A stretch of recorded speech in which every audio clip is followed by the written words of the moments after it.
Hello dear students, आकाश के Hindi YouTube channel पे आपका स्वागत है। आज हम आपके लिए लेके आए हैं क्वांटम बूस्टर सीरीज का एक और नया सेशन। आज के सेशन में केमिस्ट्री के दो इंपॉर्टेंट चैप्टर हम डिस्कस करेंगे and this chapters are chemical equilibrium and thermodynamics. ये दोनों चैप्टर आपके नीट 2026 प्रिपरेशन के लिए बहुत इंपॉर्टेंट है और इन दोनों चैप्टर के कुछ इंपॉर्टेंट और सेलेक्टेड क्वेश्चंस हम डिस्कस करेंगे जो प्रीवियसली जेईई मेन एग्जामिनेशन में पूछे गए। तो आइए आज का सेशन हम स्टार्ट करते हैं and this is your question number 1। In a fuel cell methanol is used as fuel and oxygen gas is used as an oxidizer। तो बेसिकली फ्यूल सेल की बात हो रही है। The reaction is CH3OH plus 3/2O2 that gives CO2 plus H2O। तो fuel cell में हम जो फ्यूल यूज़ करते हैं वो मोस्टली हाइड्रोकार्बन होता है। यहाँ पर हाइड्रोकार्बन के जैसा ही अल्कोहल लिया हुआ है और फ्यूल सेल में फ्यूल का ऑक्सीडेशन या कंबशन होता है। कंबशन में CO2 plus H2O गैस बनता ही है। इस फ्यूल सेल में मीथेनॉल को एज अ फ्यूल यूज़ किया गया है और इसके ऑक्सीडेशन की जो रिएक्शन है वो हमें दे भी रखी है। At 298 kelvin standard gives free energy of formation of methanol, water and CO2 are this much respectively. If standard enthalpy of combustion of methanol is minus 726 kilojoule per mole, then efficiency of fuel cell will be। तो fuel cell की efficiency के बारे में हमसे पूछा गया है। Fuel cell generally एक गैल्वेनिक सेल की तरह ही है। गैल्वेनिक सेल में एक स्पॉन्टेनियस केमिकल रिएक्शन होती है और यहाँ से केमिकल एनर्जी इलेक्ट्रिकल एनर्जी में कन्वर्ट होती है। तो यहाँ पर इस फ्यूल सेल की एफिशिएंसी के बारे में हमसे पूछा गया। तो एफिशिएंसी ऑफ फ्यूल सेल का फॉर्मूला आप याद कीजिए। एफिशिएंसी ऑफ फ्यूल सेल का फॉर्मूला होता है delta G divided by delta H. इन दोनों के मैग्नीट्यूड का रेशो आपको लेना है। डेल्टा जी यहाँ पे क्या होता है? Work done by the cell. Cell में एक स्पॉन्टेनियस केमिकल रिएक्शन होती है और सेल में जो स्पॉन्टेनियस केमिकल रिएक्शन होगी तो इस सेल रिएक्शन के लिए डेल्टा जी नेगेटिव आएगा और डेल्टा जी का जो मैग्नीट्यूड होता है यही work done by the cell के इक्वल होता है। यहाँ पर इस रिएक्शन में मीथेनॉल के कंबशन पे मैक्सिमम जो हीट या जो मैक्सिमम एनर्जी यहाँ पर रिलीज हो सकती है वो एंथैल्पी चेंज के बराबर होगी, enthalpy of combustion of methanol. तो इन दोनों के रेशो से हमें फ्यूल सेल की एफिशिएंसी मिलेगी। मीथेनॉल के कंबशन की एंथैल्पी हमें दे रखी है 726 किलो जूल पर मोल। इतना एनर्जी मीथेनॉल के कंबशन से रिलीज होगा। हमें पहले ये देखना पड़ेगा कि सेल रिएक्शन के लिए डेल्टा जी की वैल्यू कितनी आएगी। तो डेटा हमें यहाँ पे क्या दे रखा है? Gibbs free energy of formation of methanol, H2O and CO2। Gibbs free energy of formation के डेटास हमें दे रखे हैं। तो Gibbs free energy of formation के टर्म में किसी भी रिएक्शन का डेल्टा जी कितना होता है? Standard Gibbs free energy of formation of product minus standard Gibbs free energy of formation of reactant. ये फॉर्मूला यूज करके सेल रिएक्शन का डेल्टा जी हम बता सकते हैं। तो सेल रिएक्शन का डेल्टा जी कितना होगा? Gibbs free energy of formation of products minus Gibbs free energy of formation of reactants at standard state। Product आपके पास कौन है? CO2 gas plus 2H2O। CO2 gas का 1 मोल है और CO2 गैस का माइनस 394.4 किलो जूल पर मोल। Delta G F का value है plus 2 मोल H2O है। 2 मोल H2O का डेल्टा जी नॉट कितना दे रखा है? माइनस 237.2। तो ये वैल्यू आप यहाँ पे पुट कीजिए। This is gives free energy of formation of products minus gives free energy of formation of reactants.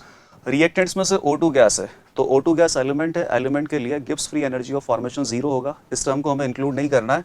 और रिएक्टेंट में 1 मोल मीथेनॉल है तो 1 मोल ऑफ मीथेनॉल का gives free energy of formation हमें दे रखा है माइनस 166.2।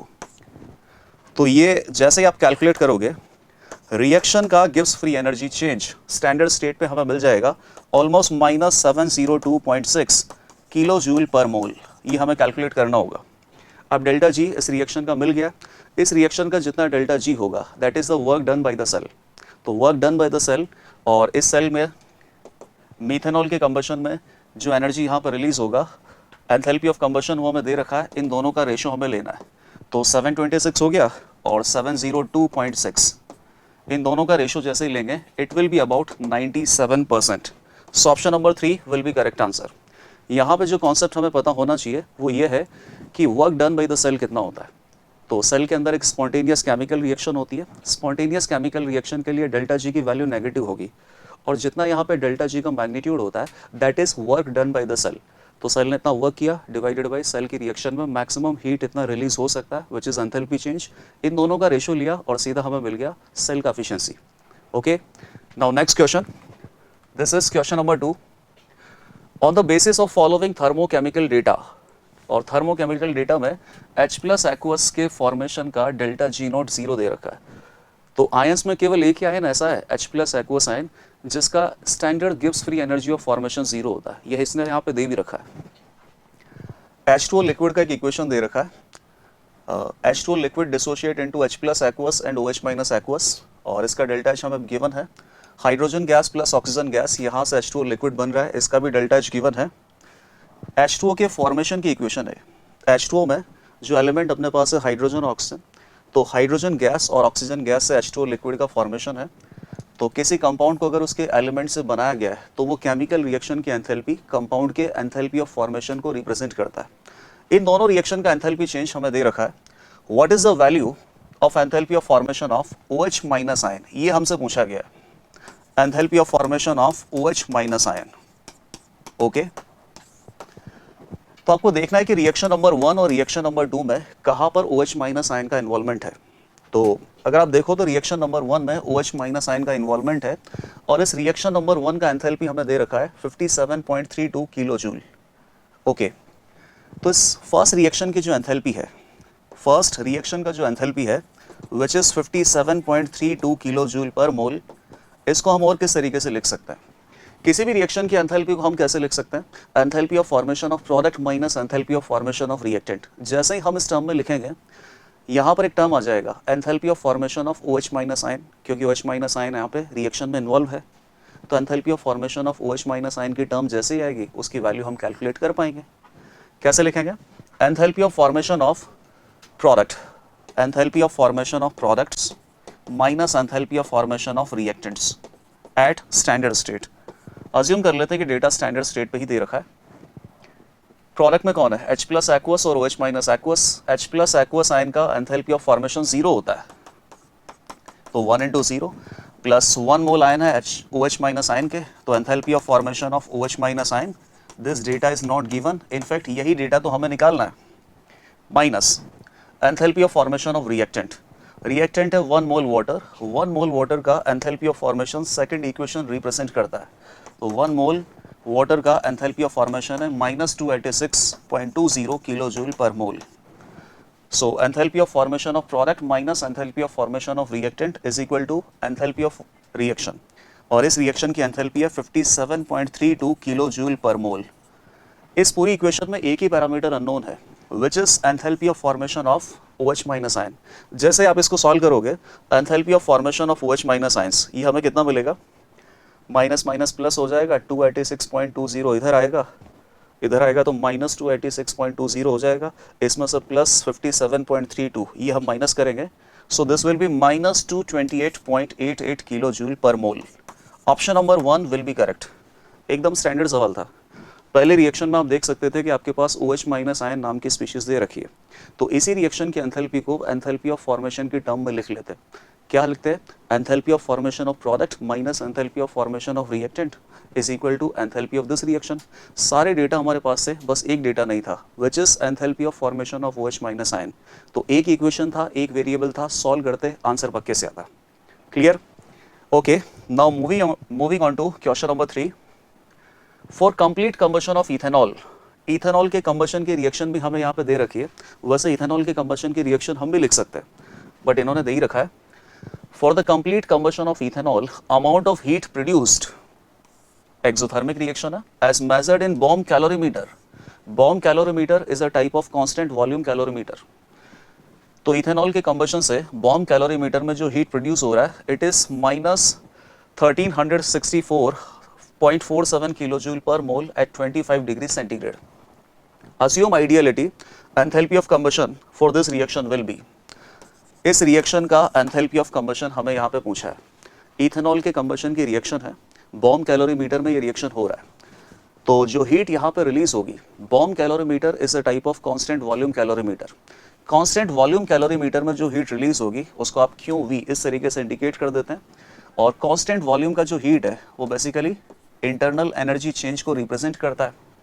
तो बॉम्ब कैलोरीमीटर के अंदर इथेनॉल की कंबशन की जो रिएक्शन है, इस रिएक्शन से जो हीट प्रोड्यूस होगी वो रिएक्शन के डेल्टा U को रिप्रेजेंट करेगा। तो एकदम स्टैंडर्ड सवाल है, और इस टाइप के सवाल यूँ मान लो बहुत बार पूछे गए कि कोई भी केमिकल रिएक्शन है उसका डेल्टा U हमें दे रखा है और डेल्टा H पूछा है, तो केमिकल रिएक्शन के लिए डेल्टा यू और डेल्टा एच में एक रिलेशनशिप होता है, delta H is equal to delta U plus delta N G R T. इस रिलेशनशिप को यूज कर सकते हैं। डेल्टा यू हमें दे रखा है और ये टर्म इसमें ऐड करने के बाद रिएक्शन का डेल्टा एच हमें मिल जाएगा। और रिएक्शन क्या है? Combustion of ethanol. तो इथेनॉल के कंबशन का एंथैल्पी चेंज हमें मिलेगा। हीट प्रोड्यूस हो रहा है तो डेल्टा यू का जो वैल्यू है ये नेगेटिव -1364.47 किलो जूल पर मोल। और डेल्टा एन जी कितना होगा? रिएक्शन दे ही रखा है तो हमें रिएक्शन अलग से लिखने की जरूरत नहीं है। डेल्टा एन जी हम कैलकुलेट कर सकते हैं। डेल्टा एन जी होता है moles of gases in product minus moles of gases in reactant. Product में गैसेस अपने पास 2 मोल CO2 गैस है और रिएक्टेंट में क्या है? रिएक्टेंट में 3 मोल O2 गैस है। तो डेल्टा एन जी का वैल्यू हो जाएगा -1। Delta H is equal to delta U -1364.47 kilo joule per mole plus delta N G का वैल्यू -1, आर की वैल्यू हो जाएगी 8.314 जूल पर मोल पर केल्विन मल्टीप्लाइड बाई टेम्परेचर हमें दे रखा है 298। ओके, सो डेल्टा यू का वैल्यू यहाँ पे किलो जूल में है और इसमें ये जो टर्म ऐड करेंगे इससे आपको वैल्यू मिलेगा जूल में। अगर आप इसमें 1000 का डिवाइड कर दोगे तो ये वैल्यू भी किस में कन्वर्ट हो जाएगा? किलो जूल में। और इस वैल्यू और इस वैल्यू को ऐड करने पर रिएक्शन का delta H that means enthalpy change हमें मिल जाएगा। ये भी नेगेटिव में है, ये भी नेगेटिव में टर्म है, इसको आप इसमें से ऐड करोगे ये वैल्यू आएगी about -1366.95 kilo joule per mole. Option number 1 will be correct. So this is a very standard question. Ethanol के कंबशन के रिएक्शन को बॉम्ब कैलोरीमीटर में किया जा रहा है और बॉम्ब कैलोरीमीटर से जो हीट रिलीज होगी वो कांस्टेंट वॉल्यूम पे हीट रिलीज होती है। कांस्टेंट वॉल्यूम पे जो हीट रिलीज होगी उसको डेल्टा यू बोलेंगे। तो कंबशन रिएक्शन के लिए डेल्टा यू हमें दे रखा है और उस समय डेल्टा एच कैलकुलेट करना था। किसी भी केमिकल रिएक्शन के लिए ये जो इक्वेशन है ये सबको पता है, delta H is equal to delta U plus delta N G R T. इसी इक्वेशन का हमें यूज करना था और रिएक्शन का डेल्टा एच हमें पता चल जाता। Okay, now next question, it is question number 4. The following reaction is performed at 298 Kelvin. Okay, 2 NO gas plus O2 gas equals 2 NO2 gas. Standard free energy of formation of NO is 86.6 kilojoule per mole at 298 Kelvin. What is the standard free energy of formation of NO2 gas? Standard free energy of formation, तो free energy that means Gibbs free energy। तो formation process का Gibbs free energy standard state पे NO gas का तो दे रखा है और ये दे रखा है 86.6 kilo joule per mole. What is the standard free energy of formation? तो Gibbs free energy of formation at standard state NO2 gas का हमसे पूछा है। ओके, और रिएक्शन अपने पास 2NO plus O2 gas equals 2NO2 gas. इस reaction में NO और NO2 दोनों की टर्म है और दोनों की टर्म में से एक टर्म NO गैस का नाइट्रोजन ऑक्साइड गैस का Gibbs free energy of formation दे रखा है। तो दूसरा जो सब्सटेंस है NO2 गैस उसका Gibbs free energy of formation हम कैसे पता कर सकते हैं? तो किसी केमिकल रिएक्शन के लिए उस केमिकल रिएक्शन का गिब्स फ्री एनर्जी कितना होता है? Gibbs free energy of formation of products minus Gibbs free energy of formation of reactants at standard state. तो अगर हमें यहाँ पर इस रिएक्शन का Gibbs free energy of reaction मिल जाए तो यहाँ पर ये वैल्यू सब्स्टिट्यूट करने के बाद और इससे इक्वलाइज करने के बाद Gibbs free energy of formation of NO2 gas हमें मिल जाएगा। लेकिन इस रिएक्शन का overall Gibbs free energy change हमें नहीं दे रखा है।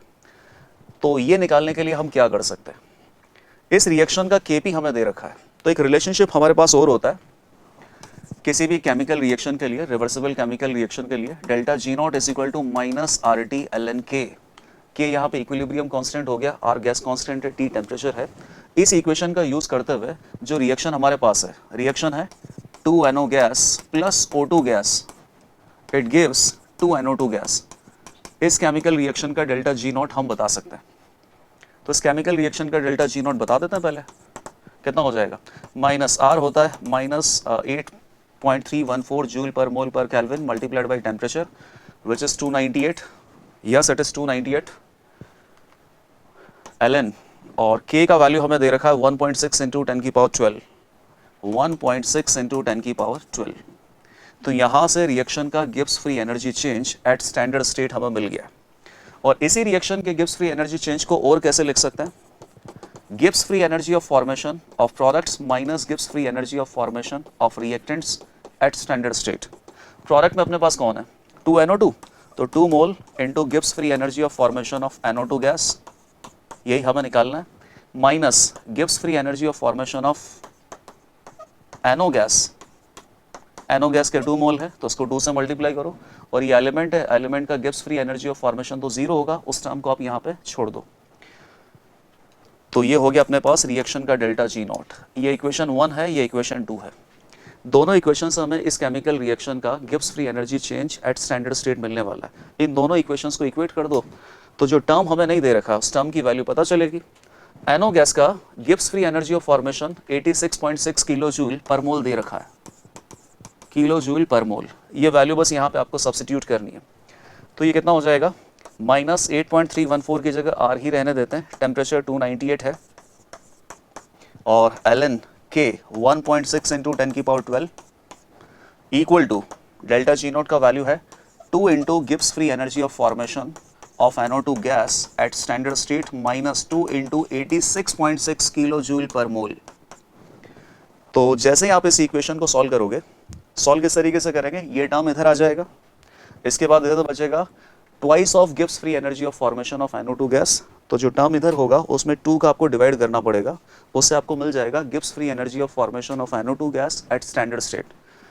तो ये option number 4 will be correct, option number 4 will be correct. इस इक्वेशन को आप सॉल्व कर देना, ऑप्शन नंबर 4 ही अपने को यहाँ पे मिलेगा। Okay, next question is question number 5। An ideal gas undergoes isothermal compression from 5 meter cube to 1 meter cube against a constant external pressure of 4 Newton per meter square. Ideal gas को isothermally compress किया जा रहा है against a constant external pressure. आप याद रखना जिस भी सवाल में ऐसा टर्म आ जाए against a constant external pressure, that means process is irreversible. तो ideal gas को irreversible isothermal process के थ्रू compress कर रहे हैं। Next, heat released in this process is used to increase temperature of 1 mole of aluminium. If molar heat capacity of aluminum is 24 joule per mole per Kelvin, then the temperature of aluminum is increased by। तो पहला जो अपना process है ideal gas को isothermally compress करने का, इस process में कुछ हीट रिलीज हो रहा होगा और उसी हीट का यूटिलाइजेशन करेंगे 1 मोल एल्यूमिनियम ब्लॉक के टेम्परेचर को इंक्रीज करने में। तो फाइनली हमसे पूछा गया है कि इस एल्यूमिनियम ब्लॉक का टेम्परेचर कितना इंक्रीज हुआ। तो पहले ये पता करना पड़ेगा कि आइडियल गैस का आइसोथर्मल और कंप्रेशन जो प्रोसेस है इसमें हीट कितना रिलीज हो रहा है। तो हीट रिलीज करने के लिए या हीट की कैलकुलेशन करने के लिए आपको यूज करना पड़ेगा first law of thermodynamics. Process है इररिवर्सिबल आइसोथर्मल कंप्रेशन। तो first law of thermodynamics use करेंगे, इससे आपको पता चलेगा कि इस प्रोसेस में कितना हीट रिलीज हुआ है। Delta U is equal to Q plus W, यह फर्स्ट लॉ ऑफ थर्मोडायनेमिक्स का फॉर्मूला है। डेल्टा U का वैल्यू कितना होता है NCV delta T। Process isothermal है तो आइडियल गैस में यहाँ पे टेम्परेचर में इंक्रीज या डिक्रीज नहीं होगा, टेम्परेचर का चेंज हो जाएगा 0। और वैसे भी आइसोथर्मल प्रोसेस के लिए इंटरनल एनर्जी चेंज 0 होता है। 0 आप यहाँ पे पुट कर दीजिए, 0 is equal to Q plus W, तो Q का वैल्यू हो जाएगा माइनस W। तो बेसिकली हीट का जो मैग्नीट्यूड होगा इस प्रोसेस में वर्क डन के बराबर ही होगा। आपको पहले देखना पड़ेगा कि प्रोसेस में वर्क डन कितना हुआ है। वर्क डन का formula minus P external dot DV, ये फॉर्मूला हम यूज करते हैं जहां पर भी आइडियल गैस कंप्रेशन या एक्सपेंशन की बात आती है। कांस्टेंट एक्सटर्नल प्रेशर है तो वर्क डन यहाँ पे इंटीग्रेशन से बाहर आप लिख दो, dV का इंटीग्रेशन ये डेल्टा V हो जाएगा। एक्सटर्नल प्रेशर कांस्टेंट है, कितना दे रखा है 4 न्यूटन पर मीटर स्क्वायर। वॉल्यूम में चेंज कितना हो गया 5 मीटर क्यूब से 1 मीटर क्यूब, तो फाइनल वॉल्यूम हो गया 1 मीटर क्यूब, इनिशियल वॉल्यूम है 5 मीटर क्यूब, 1 माइनस 5 तो ये चेंज हो जाएगा -4 मीटर क्यूब। तो प्रेशर अपने पास स्टैंडर्ड टर्म में है, स्टैंडर्ड यूनिट में, वॉल्यूम भी स्टैंडर्ड यूनिट में है। न्यूटन पर मीटर स्क्वायर को मीटर स्क्वायर से मल्टीप्लाई करेंगे, ये जूल में आ जाएगा, 4 इंटू 4 16 जूल। वर्क का वैल्यू आ जाएगा प्लस 16 जूल। तो कंप्रेशन प्रोसेस में आइडियल गैस कंप्रेशन में वर्क पॉजिटिव ही होता है, तो वर्क पॉजिटिव 16 जूल आ ही रहा है। हीट का वैल्यू हो जाएगा -16 जूल, और हीट अगर नेगेटिव है मतलब प्रोसेस में हीट रिलीज हो रहा है। अब यहाँ से जो हीट रिलीज होगा इस हीट को एल्यूमिनियम ब्लॉक एब्जॉर्ब करेगा, जिससे कि एल्यूमिनियम ब्लॉक का टेम्परेचर इंक्रीज होगा। नेक्स्ट पेज पे ले लेते हैं इसको। ये एल्यूमिनियम ब्लॉक कंसीडर कर लेते हैं। इस ब्लॉक का जो मास है दैट इज 27 ग्राम, तो मोल में ये 1 मोल हो जाएगा। इसको कितना हीट मिल रहा है 16 जूल, तो उसका टेम्परेचर कितना इंक्रीज होगा। किसी भी सॉलिड या लिक्विड को जनरली हम जब हीट या कूल करते हैं तो हीट का फॉर्मूला क्या अप्लाई करते हैं, Q is equal to number of mole into molar heat capacity into temperature change delta T। Heat है 16 joule, number of mole aluminium का 1 है, molar heat capacity 24 joule per mole पर kelvin हमें दे रखा है, और लेट अस से कि टेम्परेचर में चेंज हो जाता है डेल्टा टी। तो डेल्टा टी का वैल्यू कितना आ जाएगा यहाँ पे 16/24, इट इज़ 2/3 केल्विन। तो टेम्परेचर में चेंज होगा 2/3 केल्विन। ऑप्शन में हम ये देख लेते हैं, option number 4 will be correct answer. Question एकदम सिंपल है, इरिवर्सिबल आइसोथर्मल प्रोसेस दे रखा है। सबसे पहले उस प्रोसेस में आपको हीट निकालना था, प्रोसेस में हीट जो रिलीज हो रहा था उससे एल्यूमिनियम ब्लॉक के टेम्परेचर को इंक्रीज किया गया। तो यहाँ से जो हीट रिलीज हुआ 16 जूल, उसको डायरेक्ट हमने इक्वलाइज किया जो एल्यूमिनियम ब्लॉक ने हीट अब्जॉर्ब किया, which is number of mole into molar heat capacity into delta T. तो डेल्टा टी टेम्परेचर में चेंज हमें पता चल गया। Okay, now next question, this is question number 6। For silver molar heat capacity at constant pressure, Cp हमें दे रखा है, it is equal to 23 + 0.01 T। तो सिल्वर के ब्लॉक के लिए जो molar heat capacity at constant pressure दे रखा है, ये टेम्परेचर डिपेंडेंट है। इसमें टेम्परेचर का टर्म आ रहा है। If the temperature T of 3 mole of silver is raised from 300 Kelvin to 1000 Kelvin at 1 atm pressure, then the value of delta H will be close to। Delta H का क्या formula होता है, NCP dt का integration. सीधा सीधा answer है। Silver यहाँ पे एक सॉलिड है और इसका टेम्परेचर हम बढ़ा रहे हैं, तो डेल्टा H की वैल्यू कितनी होगी, 300 केल्विन से 1000 केल्विन तक इसका टेम्परेचर इंक्रीज करना है। डेल्टा H का जो फॉर्मूला होता है वो अप्लाई कर लो, उस फॉर्मूले में वैल्यू पुट करेंगे, सीधा सीधा आंसर मिलेगा। Delta H is equal to number of mole, silver के नंबर ऑफ मोल अपने पास कितने हो गए 3 एक कांस्टेंट है तो बाहर ले आओ। Cp का वैल्यू कितना है 23 + 0.01 T dt, और टेम्परेचर हमें रेस करना है 300 केल्विन से 1000 केल्विन तक। ओके, डेल्टा H 3 से मल्टीप्लाई कर लेता हूँ, ऐसा करता हूँ मैं सबको। तो 3 इंटू, इसको बाहर ही रखते हैं, 23 dt लिमिट 300 केल्विन से 1000 केल्विन तक जाएगी, प्लस 0.01 ये कांस्टेंट होगा, इंटीग्रेशन के अंदर T dt लिमिट 300 केल्विन से 1000 केल्विन तक, और इस पूरी वैल्यू को हमें 3 मोल ऑफ सिल्वर से मल्टीप्लाई करना पड़ेगा। So it is equal to 3 into 23 constant है, dt का इंटीग्रेशन हो जाएगा T, जिसमें लिमिट पुट करेंगे 1000 kelvin to 300 kelvin, okay, plus 0.01 into T dt, T का इंटीग्रेशन कितना हो जाएगा T²/2, लिमिट कहाँ से कहाँ तक 300 से 1000 केल्विन। तो बस अब यहाँ पे लिमिट पुट करना है। So delta H is equal to 3 into 23 1000 kelvin minus 300 kelvin, ये तो हो गया फर्स्ट टर्म। सेकंड टर्म क्या है 0.01 बाहर है, 2 हम कॉमन लेके सामने ले आते हैं, और T² में लिमिट पुट करना है, तो 1000 का स्क्वायर माइनस 300 का स्क्वायर। इस पूरी टर्म को जब हम यहाँ पे कैलकुलेट करेंगे तो ये टर्म अपने पास आ जाएगा 62 किलो जूल के करीब करीब आएगा। तो नियरेस्ट इंटीजर में जो आंसर अपने पास बनेगा इस प्रोसेस में एंथैल्पी चेंज का, that will be 62 kilo joule, and the option that is correct which is option number 3। तो यहाँ पर बस आपको इतना ध्यान रखना था कि डेल्टा H का जो फॉर्मूला है NCP डेल्टा T, बच्चे सीधा सीधा डेल्टा T उसको लिख देते हैं। तो आपको पहले तो उसको NCP dt लिखना है, और फिर देखना है कि यहाँ पे जो सिल्वर का हीट कैपेसिटी है वो टेम्परेचर डिपेंडेंट दे रखा है। टेम्परेचर डिपेंडेंट दे रखा है तो उसको इंटीग्रेशन के अंदर ही प्लेस करके रखना है, और T की जो टर्म है उसका इंटीग्रेशन हमें करना पड़ेगा। उसके बाद लिमिट पुट करना 300 केल्विन से 1000 केल्विन तक, जो भी डेल्टा H की वैल्यू आएगी that will be your correct answer, in this case 62 kilo joule per mole. Okay, now next is question number 7। Question number 7, the process with a negative entropy change. ये तो theoretical सवाल है, process यहाँ पे describe करके दे रखा है, हमें पता करना है कि कहाँ पर एंट्रोपी डिक्रीज होगी। अगर एंट्रोपी डिक्रीज होगी तो एंट्रोपी का चेंज नेगेटिव आ जाएगा। प्रोसेस देख लेते हैं। First, sublimation of dry ice. तो सब्लिमेशन, सॉलिड से गैस जाना है, ड्राई आइस किसको बोलते हैं CO2 सॉलिड को। सब्लिमेशन, सॉलिड से गैस तक इसका फिजिकल स्टेट चेंज होगा तो गैस के नंबर ऑफ मोल बढ़ेंगे। किसी भी गैस की एंट्रोपी किसी भी सॉलिड के कंपैरिजन में बहुत ज़्यादा होती है, तो गैस के अगर नंबर ऑफ मोल इंक्रीज होंगे मतलब एंट्रोपी इंक्रीज होगा। एंट्रोपी इंक्रीज होगा तो एंट्रोपी का चेंज कितना आएगा, पॉजिटिव। चेंज कितना होता है entropy final minus entropy initial. Finally entropy ज़्यादा, इनिशियली एंट्रोपी कम है, क्योंकि finally number of moles of gases increase हो रहे हैं। जहाँ पर भी मोल्स ऑफ गैसेस इंक्रीज होते हैं एंट्रोपी इंक्रीज होता है, और एंट्रोपी इंक्रीज होगा तो एंट्रोपी का चेंज पॉजिटिव आएगा। सेकंड, तो पहला ऑप्शन तो आंसर नहीं होगा, क्योंकि यहाँ पर एंट्रोपी का चेंज पॉजिटिव है, हमें एंट्रोपी का चेंज नेगेटिव देखना है। Dissociation of calcium sulphate to calcium oxide plus SO3 gas, यहाँ पर जैसे ये वर्ड यूज़ किया ना डिसोशिएशन, किसी भी सब्सटेंस को अगर डिसोशिएट करेंगे तो एक सब्सटेंस से एक से ज़्यादा सब्सटेंस ही बनेंगे, और ज़्यादा सब्सटेंस अगर बनेंगे तो एंट्रोपी इंक्रीज होगा, अगेन एंट्रोपी का चेंज पॉजिटिव आएगा। वैसे यहाँ पर भी मोल्स ऑफ गैसेस बढ़ रहे हैं, SO3 गैस बन रही है प्रोडक्ट में, तो एंट्रोपी का change positive. Third, synthesis of ammonia from nitrogen and hydrogen, तो नाइट्रोजन गैस होता है, हाइड्रोजन गैस, और इससे सिंथेसिस करना है अमोनिया गैस का। पहले आप इस रिएक्शन को बैलेंस कर लो, यहाँ पे 3 आ जाएगा, 2 आ जाएगा।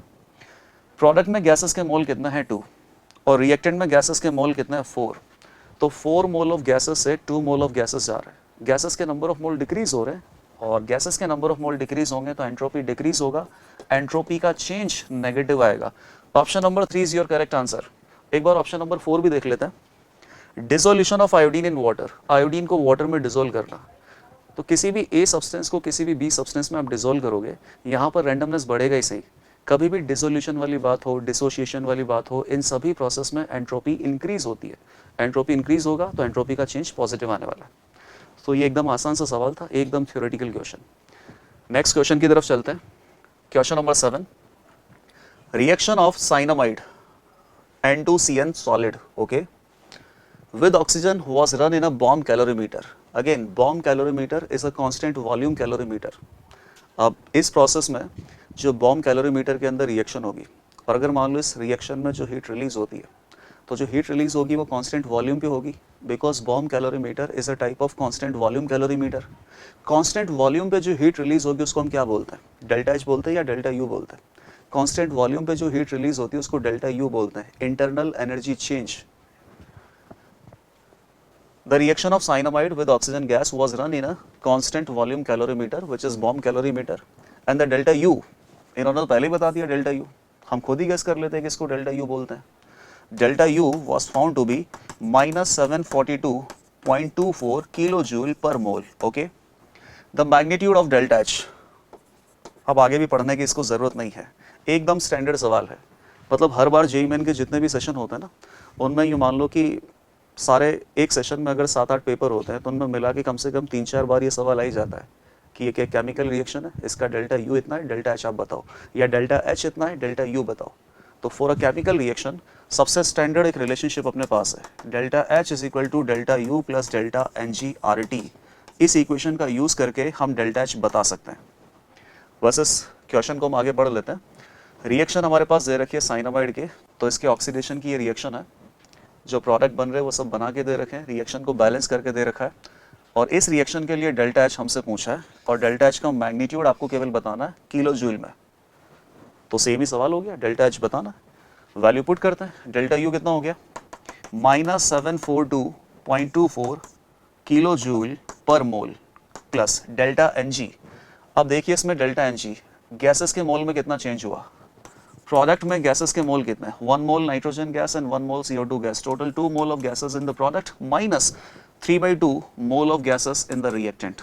साइनामाइड तो सॉलिड है यहाँ पे, तो डेल्टा NG का जो वैल्यू है ये आ जाएगा 0.5 यहाँ पे सब्सिट्यूट कर दो, 0.5 इंटू R की वैल्यू 8.314 मल्टीप्लाइड बाई टेम्परेचर की वैल्यू कितनी है, रिएक्शन में टेम्परेचर की वैल्यू 298 केल्विन,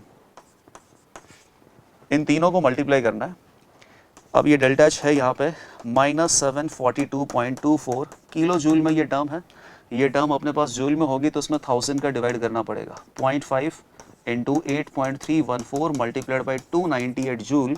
जैसे ही आप इसमें 1000 का डिवाइड करोगे ये टर्म भी किस में हो जाएगा, किलो जूल में।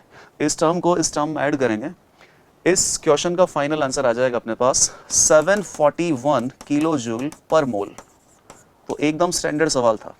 अभी जैसा हम ये सेशन डिस्कस कर रहे हैं, इसी सेशन में इसी टाइप का क्वेश्चन 2 बार आ चुका है। इससे पहले भी हमने क्वेश्चन में किया था, वहाँ पर भी डेल्टा यू का वैल्यू दे रखा था, डेल्टा एच की वैल्यू हमें कैलकुलेट करनी थी, सेम ये सवाल वापस से आ गया, डेल्टा एच की वैल्यू कैलकुलेट करनी है और delta U of the chemical reaction given है। तो इस क्वेश्चन का करेक्ट आंसर होगा 741 किलो जूल पर मोल, ये इस रिएक्शन का एंथैल्पी है। Okay, next question. So this is question number 9। At 25 degree centigrade, 50 gram of iron reacts with HCl to form FeCl2। अब यहाँ पे कोई केमिकल रिएक्शन दे नहीं रखी है, इस केमिकल रिएक्शन को हमें ही बनाना है। The evolved hydrogen gas expends against a constant pressure of 1 bar the work done by the gas during this expansion. Work done यहाँ पे पता करना है। तो आयरन का ब्लॉक है, इसको कंसनट्रेटेड HCl या HCl के सॉल्यूशन के साथ रिएक्शन करवा रहे हैं, FeCl2 बनेगा। साथ ही साथ इस केमिकल रिएक्शन में हाइड्रोजन गैस इवॉल्व होगा, और जो हाइड्रोजन गैस इवॉल्व होगा ये 1 bar ऑफ कांस्टेंट प्रेशर के अगेंस्ट एक्सपेंड हो रहा है। तो ये भी एक स्टैंडर्ड टॉपिक है, थर्मोडाइनेमिक्स में क्लास में हम कवर करते हैं, work done in a chemical reaction. तो केमिकल रिएक्शन में वर्क डन की बात हो या नॉर्मली आइडियल गैस एक्सपेंशन या कंप्रेशन प्रोसेस में वर्क डन की बात हो, वर्क डन का एक सिंगल फार्मूला है, work is equal to minus P external dot D. उसी फार्मूले को आगे बढ़ाते रहो और उसी फार्मूले में फाइनली वैल्यू पुट करने से वर्क डन की वैल्यू आएगी। तो यहाँ पर भी सेम प्रोसेस में अप्लाई करूँगा। एक डायग्राम बना लेते हैं। मान लो कि यहाँ पे HCl का सॉल्यूशन है, इसमें एक आयरन के ब्लॉक को अपन ने पटक दिया है, तो Fe प्लस HCl, इससे क्या बनेगा, FeCl2 plus hydrogen gas. Balance कर लेते हैं, Fe सॉलिड होगा, HCl एक्वस, यहाँ पे 2 लगा दो, FeCl सॉलिड, और वाटर में है तो FeCl2 डिसॉल्व हो जाएगा, तो FeCl2 aqueous plus hydrogen gas. जो हाइड्रोजन गैस यहाँ पे इवॉल्व होगा इस केमिकल रिएक्शन में, मान लो यहाँ पे एक इमेजिनरी बाउंड्री मान लेते हैं। बाहर से कितना प्रेशर लग रहा है, एक्सटर्नल प्रेशर 1 bar, और इसके अगेंस्ट हाइड्रोजन गैस एक्सपेंड हो रहा है।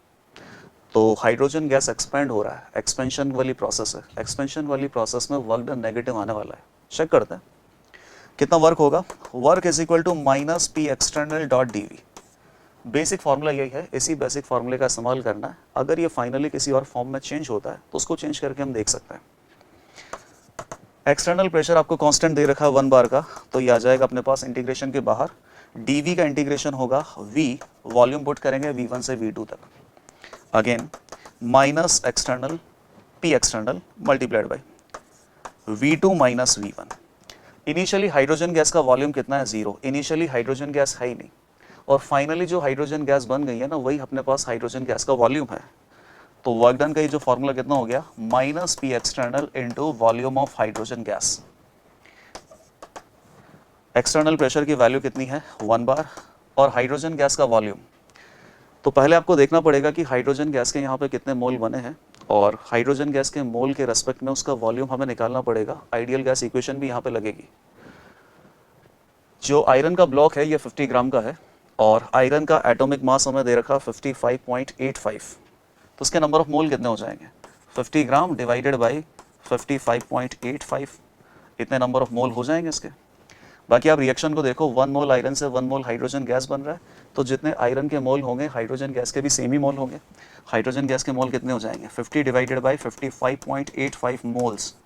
और हाइड्रोजन गैस का अगर इतना मोल है तो उसका वॉल्यूम कितना होगा, वो आप PV इक्वल टू nRT से निकाल सकते हो। तो प्रेशर है 1 bar, वॉल्यूम हाइड्रोजन गैस का हमें पता करना है, नंबर ऑफ मोल कितना है, 50 divided by 55.85 multiplied by R की वैल्यू हो जाएगी 0.0821, और टेम्परेचर दे रखा है 298। ये सारी वैल्यू सब्स्टिट्यूट करेंगे। यहाँ से जो भी वॉल्यूम ऑफ हाइड्रोजन गैस आएगा उसको आप यहाँ पे सब्स्टिट्यूट करना, मल्टीप्लाई करना, तो वर्क डन की इस तरीके से यहाँ पर वैल्यू आएगी। वर्क डन का वैल्यू आएगा, ये आएगा 2218 जूल। अगर आप इसे सॉल्व करोगे तो 2018 जूल इस प्रोसेस में वर्क डन आएगा। जूल में स्टैंडर्ड आंसर आना ही है। वॉल्यूम बस आप देखना कि यहाँ पे जो लीटर में आएगा ना, उस वॉल्यूम को आपको मीटर क्यूब में कन्वर्ट करके पुट करना है। वॉल्यूम को मीटर क्यूब में आप कैसे पुट कर सकते हो, वॉल्यूम को मीटर क्यूब में कैसे पुट कर सकते हैं, जैसे कि वॉल्यूम अपने पास लीटर में कितना आ सकता है, अगर 1 लीटर है तो मीटर क्यूब हो जाएगा 1/1000 मीटर क्यूब। वैसे भी अगर ये कन्वर्जन नहीं करोगे तो भी आप इसको इस तरीके से अप्रोच कर सकते हो, volume of hydrogen gas is this much divided by 1 bar। इस वैल्यू को यहाँ पे पुट करोगे तो 1 bar से 1 bar कैंसिल हो जाएगा, तो वैसे कोई ज़रूरत पड़ेगी नहीं, बट इसको आप फर्दर कैलकुलेट करोगे तो 2218 जूल इस प्रोसेस में वर्क डन होगा। तो एकदम स्टैंडर्ड सवाल है, क्लास में आपको करवाया जाता है। इस टॉपिक का नाम होता है work done in a chemical reaction.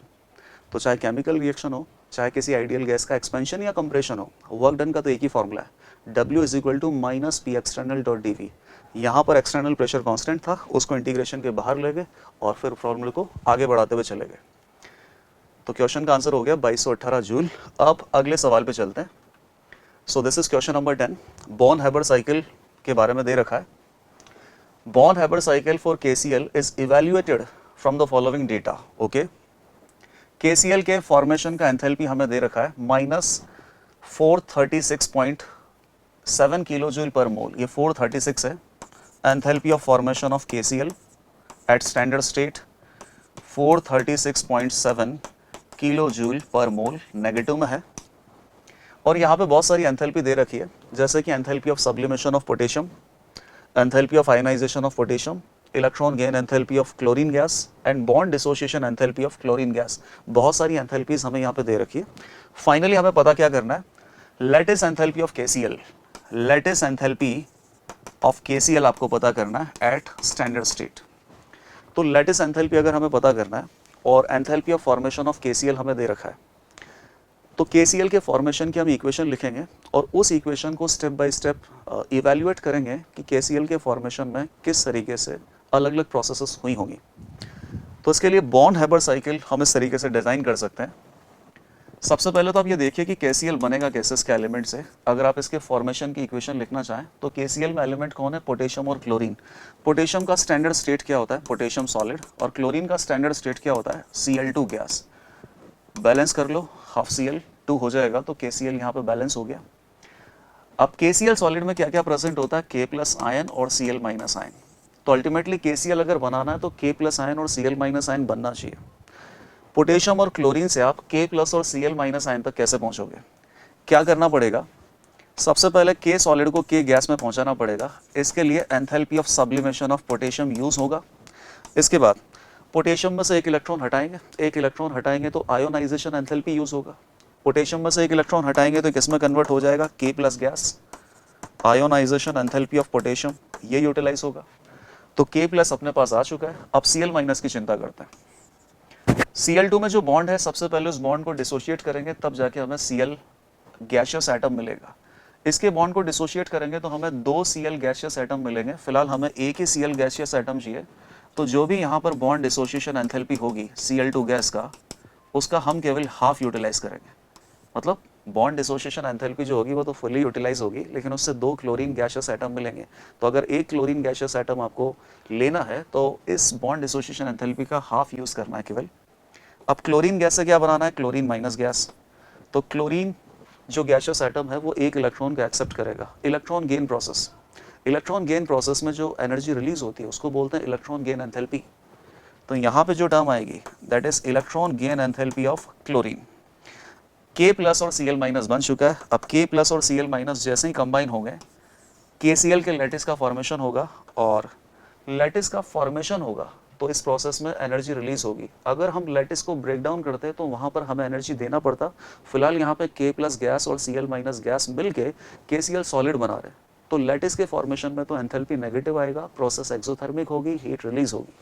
जो भी हीट रिलीज होगी, जो भी एंथैल्पी होगी, उसको क्या बोलेंगे, lattice enthalpy of KCl solid. Okay, तो हेस लॉ की एप्लीकेशन अब कर देते हैं। ये प्रोसेस चाहे एक स्टेप में हो, चाहे इन सभी मल्टीपल स्टेप में हो, तो मल्टीपल स्टेप में होगा चाहे एक स्टेप में होगा, एंथैल्पी चेंज दोनों तरीके से सेम ही आएगा। यहाँ से जो एंथैल्पी चेंज आया तो ये प्रोसेस KCl के फॉर्मेशन की एंथैल्पी को डिनोट करता है। तो डेल्टा H बेसिकली क्या है, enthalpy of formation of KCl at standard state. और ये हमें कितना दे रखा है, -436.7 -436.7 किलो जूल पर मोल।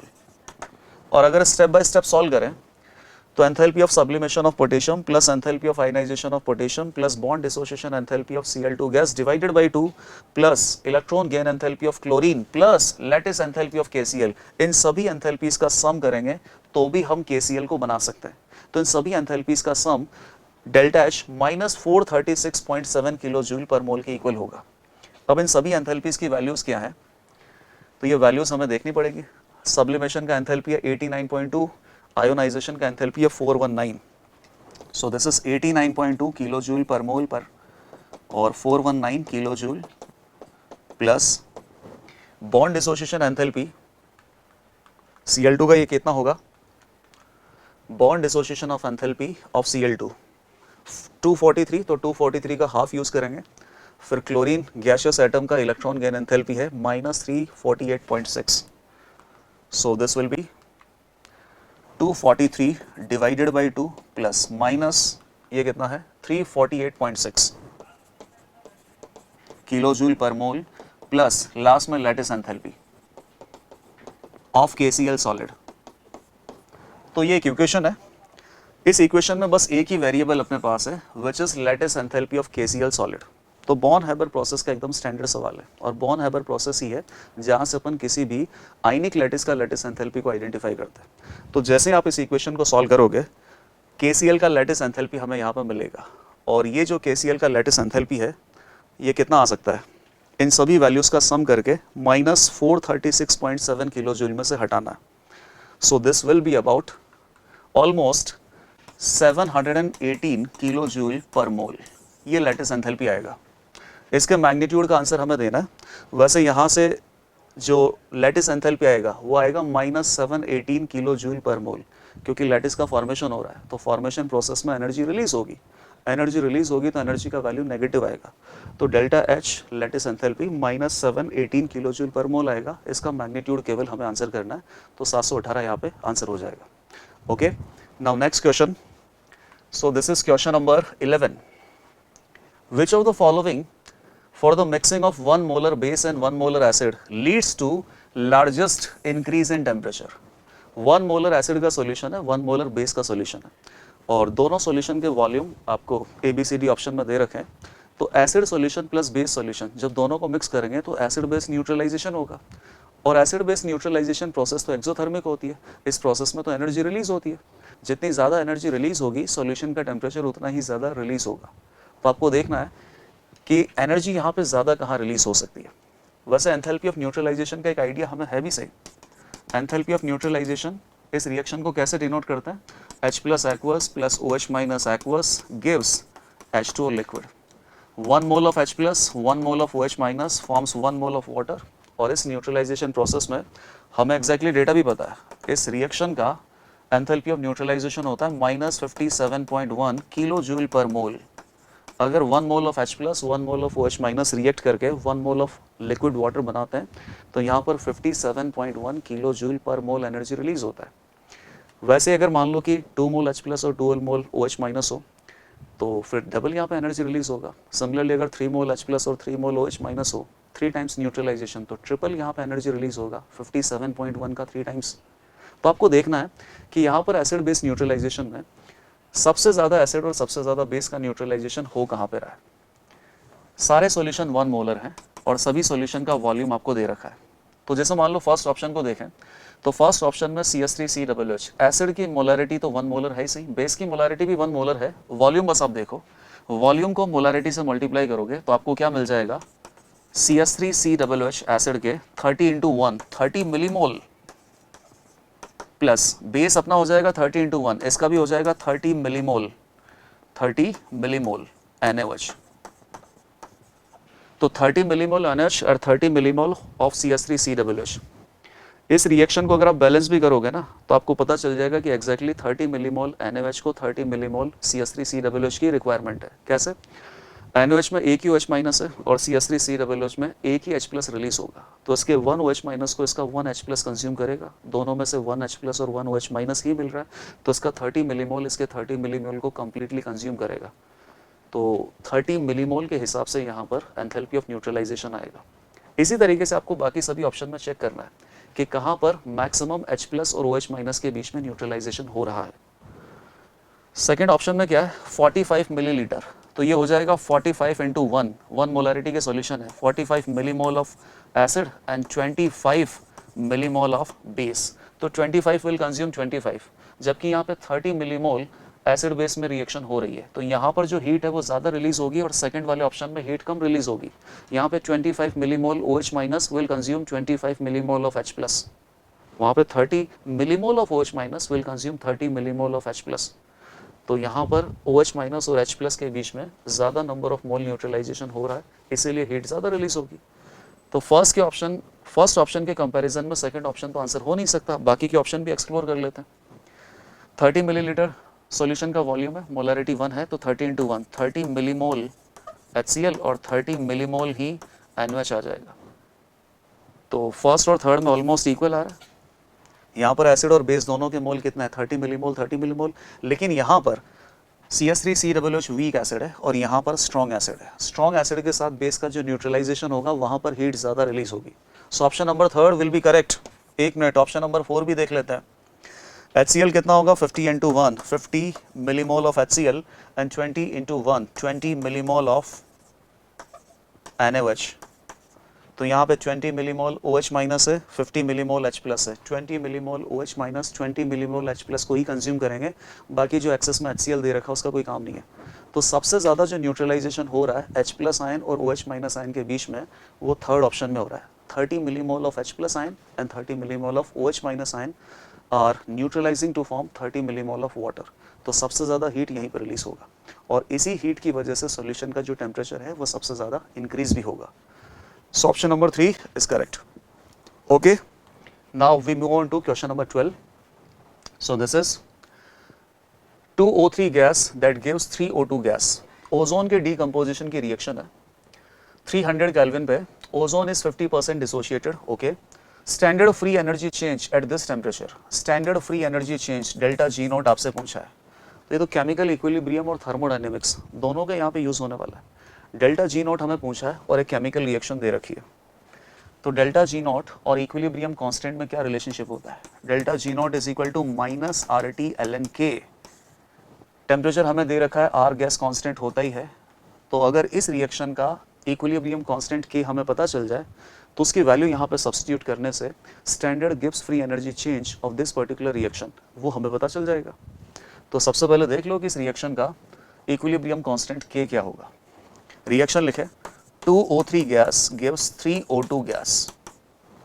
शुरुआत में क्या, शुरुआत में ओजोन गैस के मोल कितने हैं ये सब नहीं दे रखा है, कोई बात नहीं है। मोल नहीं दे रखे हैं तो टाइम टी इक्वल टू 0 पे इसका 1 मोल अज्यूम कर लेते हैं, ये 0 होगा। और time T equal to equilibrium पे ओजोन इज 50% डिसोशिएटेड, तो 1 मोल का 50% होगा 0.5 मोल। ओजोन में से 0.5 मोल डिसोशिएट होगा। ओके, इसके 1 मोल गिवन है तो 1 में से 0.5 मोल डिसोशिएट होंगे तो कितने 0.5 मोल इसके इक्विलिब्रियम पे बचेंगे। इसके 2 मोल अगर रिएक्ट करते हैं तो ओजोन गैस के 2 मोल रिएक्ट करते हैं तो ऑक्सीजन गैस के 3 मोल मिलते हैं। अभी ओजोन गैस के कितने मोल रिएक्ट कर रहे हैं 0.5, तो अगर इसके 0.5 मोल रिएक्ट करेंगे तो 0.5 इंटू 3/2 मोल ऑक्सीजन गैस के बन जाएंगे। कितना हो जाएगा ये 0.75 मोल इक्विलिब्रियम पर ऑक्सीजन गैस के प्रेजेंट होंगे और 0.5 मोल ओजोन गैस के इक्विलिब्रियम पे प्रेजेंट होंगे। दोनों के मोल हमें पता चल गए, दोनों गैसियस हैं। इक्विलिब्रियम कांस्टेंट K जब हम निकालेंगे तो गैसियस चीज़ों के लिए एक्टिविटी क्या पुट करते हैं, पार्शियल प्रेशर। और जब पार्शियल प्रेशर पुट करेंगे तो equilibrium constant K basically Kp को डिनोट करेगा। एक बार ये भी देख लो, इस इक्वेशन में सारी टर्म्स गैसियस है तो सभी टर्म्स के लिए जो एक्टिविटी हमें पुट करनी पड़ेगी वो गैसेस का पार्शियल प्रेशर। और जब सभी टर्म्स के लिए गैसेस का पार्शियल प्रेशर पुट करना पड़ेगा तो इक्विलिब्रियम कांस्टेंट Kp हो जाएगा। इक्विलिब्रियम कांस्टेंट K लिखो, Kp लिखो, बात एक ही है। क्या आएगा, partial pressure of oxygen gas raise to power 3 divided by partial pressure of ozone gas raise to power 2। तो हर किसी गैस का पार्शियल प्रेशर पुट करना है और इन गैसेस के नंबर ऑफ मोल इक्विलिब्रियम पे हमें पता चल गया। इक्विलिब्रियम पे टोटल प्रेशर 1 atm दे रखा है, तो टोटल प्रेशर अगर 1 atm है और सभी गैसेस के मोल पता है तो सभी गैसेस का इंडिविजुअली प्रेशर कैसे निकालेंगे, डाल्टन्स लॉ को अप्लाई करके। डाल्टन्स लॉ क्या बोलता है कि टोटल प्रेशर को किसी गैस के मोल फ्रैक्शन से मल्टीप्लाई कर दो, गैस का पार्शियल प्रेशर आ जाएगा। तो ओजोन गैस और ऑक्सीजन गैस का पहले मोल फ्रैक्शन पता कर लेते हैं। ओजोन गैस है 0.5 मोल और ऑक्सीजन गैस है 0.75 मोल, तो टोटल गैसेस के मोल अपने पास कितने हो जाएंगे 0.5 प्लस 0.75, इन दोनों का सम कर देंगे तो 1.25 मोल गैसेस हैं। और इस गैस के मोल में इसके total number of moles of gases का डिवाइड करोगे तो इसका मोल फ्रैक्शन आ जाएगा। कितना आ जाएगा ये 0.4। तो अगर ओजोन गैस का मोल फ्रैक्शन 0.4 है तो ऑक्सीजन गैस का मोल फ्रैक्शन कितना हो जाएगा 0.6। इनफैक्ट इस रिएक्शन मिक्सचर में 2 ही तो गैसेस हैं, इसका मोल फ्रैक्शन 0.4 है तो ऑक्सीजन गैस का मोल फ्रैक्शन 0.6 आना ही है। दोनों के मोल फ्रैक्शन पता चल गए तो दोनों गैसों का पार्शियल प्रेशर कितना होगा, ओजोन गैस का पार्शियल प्रेशर, ऑक्सीजन गैस का partial pressure. Mole fraction of ozone gas multiplied by total pressure. Total pressure है 1 atm, ओजोन गैस का मोल फ्रैक्शन है 0.4 और 1 atm मल्टीप्लाइड बाई इसका है 0.6, तो 0.4 atm प्रेशर हो गया, 0.6 atm प्रेशर इसका हो गया। Equilibrium constant Kp, partial pressure of oxygen gas raised to power 3 divided by partial pressure of ozone gas raised to power 2।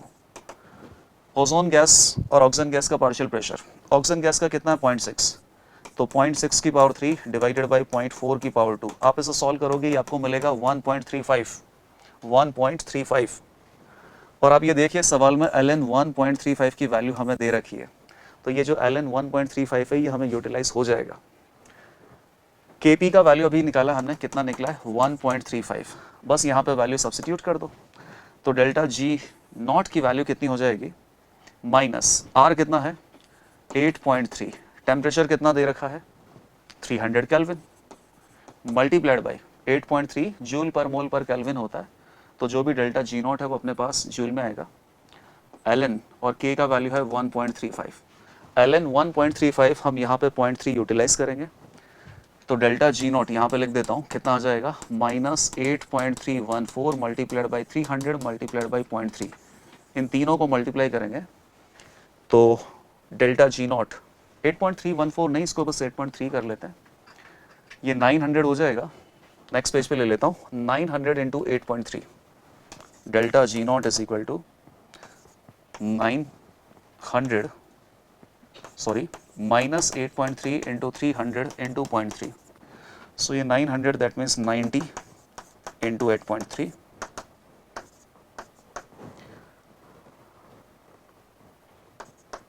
747 kilo joule ये आंसर हो जाएगा। और डेल्टा जी का जो मैग्नीट्यूड होगा, डेल्टा जी नोट का magnitude it will be 747 kilo joule, minus यहाँ पे लगा ही रखा तो केवल मैग्नीट्यूड आपको सब्स्टिट्यूट करना है, 747 joule per mole, not kilo joule. कहीं पर भी हमने 1000 से डिवाइड नहीं किया है, तो आंसर जो अपने पास आएगा वो जूल में ही आएगा, not in kilo joule, it will be in joule. तो क्वेश्चन तो बड़ा सिंपल है, बस जो रिवर्सिबल रिएक्शन दे रखी है उसका इक्विलिब्रियम कांस्टेंट पहले आपको पता करना है, और डेल्टा जी नोट का फॉर्मूला स्टैंडर्ड है, delta G naught is equal to minus RT/ln K। जैसे यहाँ पे वैल्यूज आप पुट करोगे डेल्टा जी नोट का वैल्यू आएगा minus 747 joule per mole. So this is your answer. Now next question is question number 13। Equilibrium constant at 298 kelvin for a reaction is this much. Reaction है A plus B gives C plus D, reversible reaction है, equilibrium constant 100 given.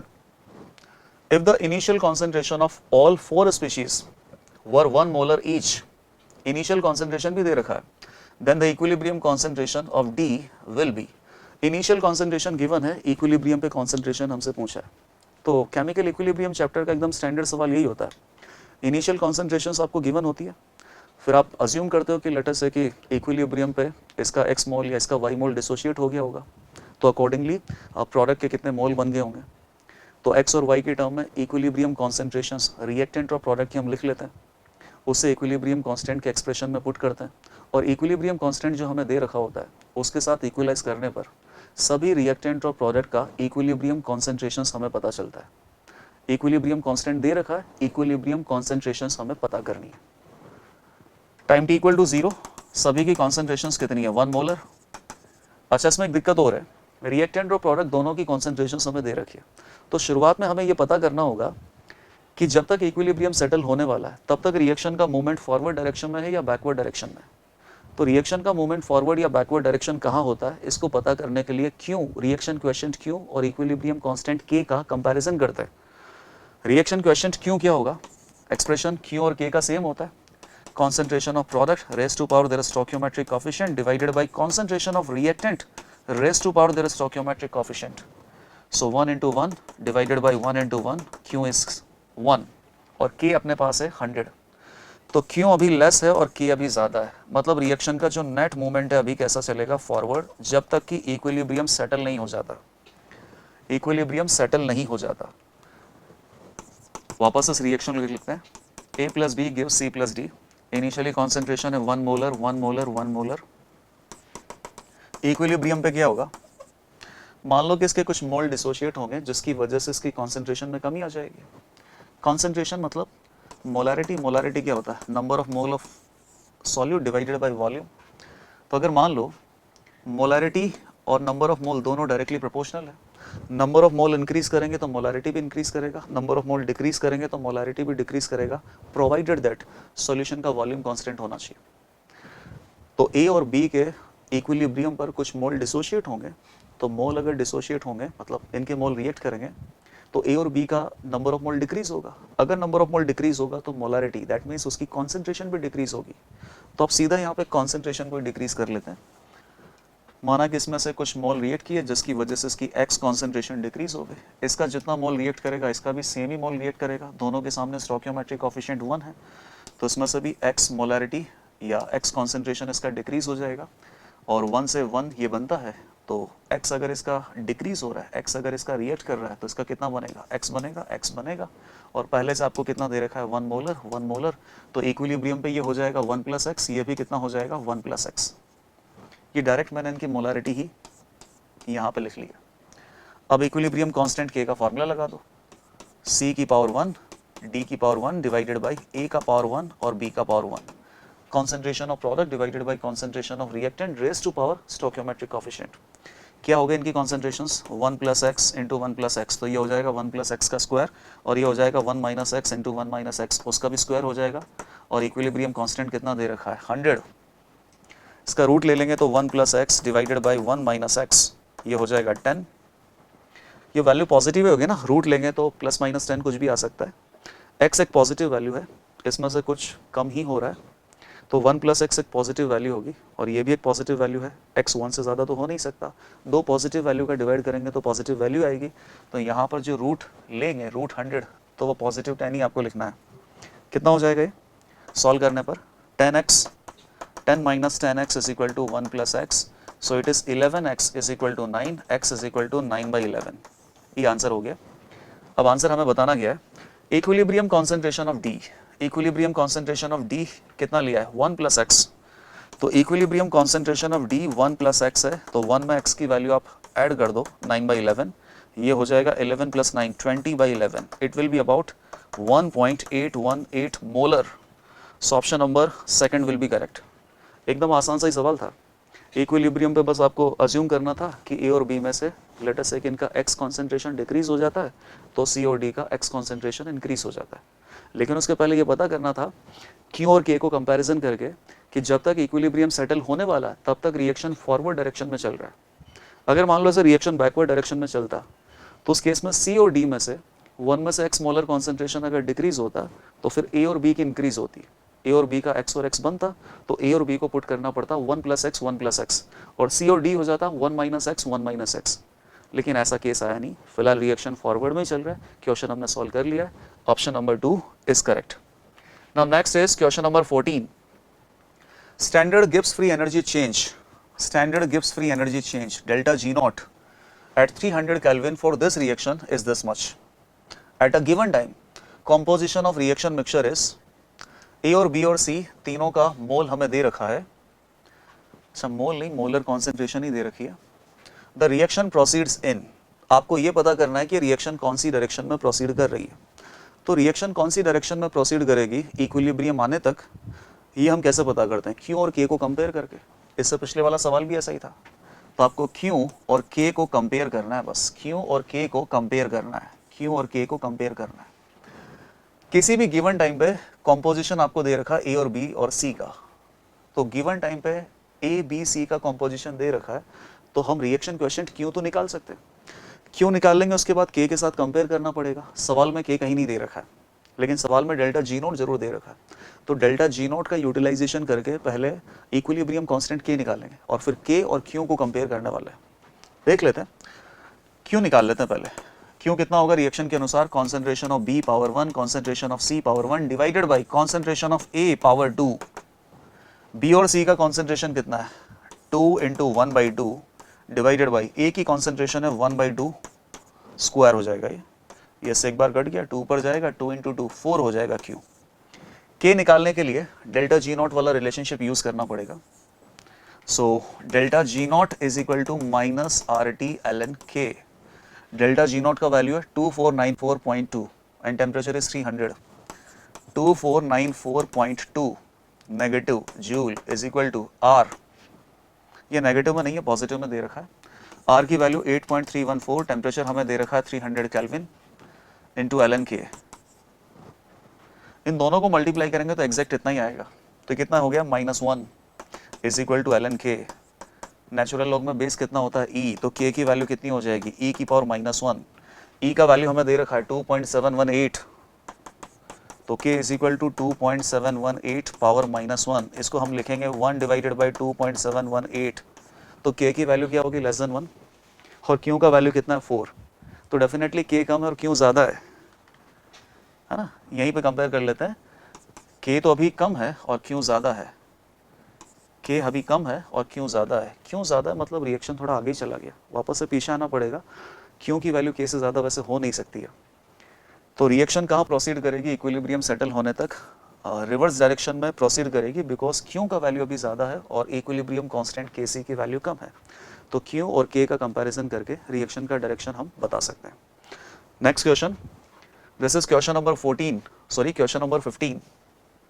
If solubility product of ZR3PO4 whole 4 zirconium phosphate is denoted by KSP and its molar solubility is denoted by S, then which of the following relationship between S and KSP is correct? तो ionic equilibrium में जैसे ही solubility product वाला topic आता है, ये सबसे standard सवाल है। कुछ स्पैरिंगली सॉल्युबल सॉल्ट होते हैं और स्पैरिंगली सॉल्युबल सॉल्ट को जब पानी में डिसोल्व करेंगे तो अज्यूम करते हैं कि माना कि उनकी सॉल्युबिलिटी S मोल पर लीटर है, जब वो डिसोल्व होंगे तो उसके लिए एक इक्वेशन लिखेंगे, केमिकल इक्वेशन, और उस केमिकल इक्वेशन का हमें इक्विलिब्रियम कांस्टेंट बताना होता है। उस केमिकल रिएक्शन के इक्विलिब्रियम कांस्टेंट को हम बोलते हैं KSP। तो KSP और सॉल्युबिलिटी S में रिलेशनशिप पूछा है, देखते हैं। जिरकोनियम फॉस्फेट है ये, सॉलिड प्लस H2O लिक्विड, माना कि इसकी सॉल्युबिलिटी बता देते हैं, अज्यूम सॉल्युबिलिटी एस S मोल पर लीटर। मान लो कि इसका S मोल 1 लीटर सॉल्यूशन में डिसोल्व हो गया, तो सॉल्यूशन 1 लीटर और इसका S मोल डिसोल्व हो गया। अब जो डिसोल्व हो गया वो डिसोशिएट होगा, तो इसका S मोल डिसोशिएट होगा। अगर इसका 1 मोल डिसोशिएट होता है तो आयंस कितने मिलते हैं, तो ये जो जिरकोनियम आयन है, जिरकोनियम आयन और phosphate ion PO4 3 minus, how many phosphate ion 4, zirconium ion अपने पास कितने हैं 3, ये तो फॉर्मूला भी बैलेंस नहीं लग रहा है, जिरकोनियम 4 प्लस, ओके अब ठीक है, तो जिरकोनियम आयंस अपने पास 3 है, फॉस्फेट आयंस अपने पास 4 हैं। इसका 1 मोल डिसोशिएट होता है तो जिरकोनियम आयंस 3 मोल बनते हैं और फॉस्फेट आयन 4 मोल बनते हैं, तो इसका S मोल डिसोशिएट होगा तो ये कितना बनेगा 3S, और ये कितना बनेगा 4S। इसके इतने मोल बनेंगे और सॉल्यूशन का वॉल्यूम कितना है 1 लीटर, तो इसके मोल में 1 लीटर का डिवाइड करेंगे तो सेम ही अपने पास इसकी कॉन्सेंट्रेशन हो जाएगी। अब इसी इक्वेशन के इक्विलिब्रियम कांस्टेंट को क्या बोलते हैं, K सॉल्युबिलिटी प्रोडक्ट, कितना होगा प्रोडक्ट डिवाइडेड बाय रिएक्टेंट, तो प्रोडक्ट हो गया जिरकोनियम आयन की कॉन्सेंट्रेशन पावर 3 और फॉस्फेट आयन की कॉन्सेंट्रेशन पावर 4 डिवाइडेड बाय ये, और ये सॉलिड और लिक्विड का जो एक्टिविटी है वो 1 होता है, तो उससे तो कोई फर्क पड़ेगा नहीं। तो KSP अपने पास कितना हो जाएगा, जिरकोनियम आयन की कॉन्सेंट्रेशन हो गई 3S मोल पर लीटर, तो 3S का क्यूब और 4S की power 4।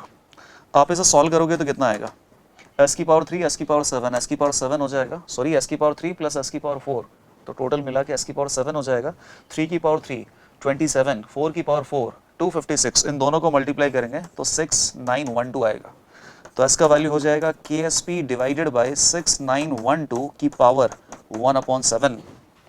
Option number 4 will be correct.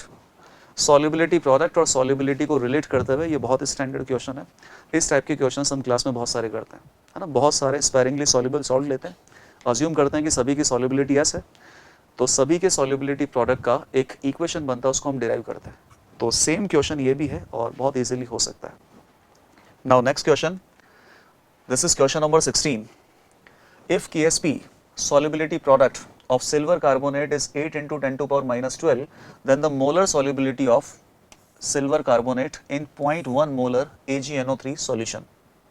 Silver carbonate का solubility product दे रखा है, solubility product दे रखा है, इसका मतलब सिल्वर कार्बोनेट पानी में बहुत कम soluble होगा, sparingly soluble salt होगा, उसके solubility product की वैल्यू देख के भी आपको पता चल रहा है सॉल्युबिलिटी प्रोडक्ट कितना दे रखा है 8 इंटू 10⁻12। इक्विलिब्रियम कांस्टेंट अगर बहुत कम है मतलब रिएक्टेंट से प्रोडक्ट बहुत कम बन रहा है। वैसे भी सॉल्युबिलिटी प्रोडक्ट की बात उसी के लिए करते हैं जो स्पेरिंगली सॉल्युबल सॉल्ट होता है। अब ये जितना भी सॉल्युबल होगा वो आपको निकालना है इसकी सॉल्युबिलिटी, लेकिन सॉल्यूशन में ऑलरेडी 0.1 मोलर AgNO3 प्रेजेंट है। तो ये किसका केस हो गया, कॉमन आयन इफेक्ट यहाँ पे ऑपरेट करेगा।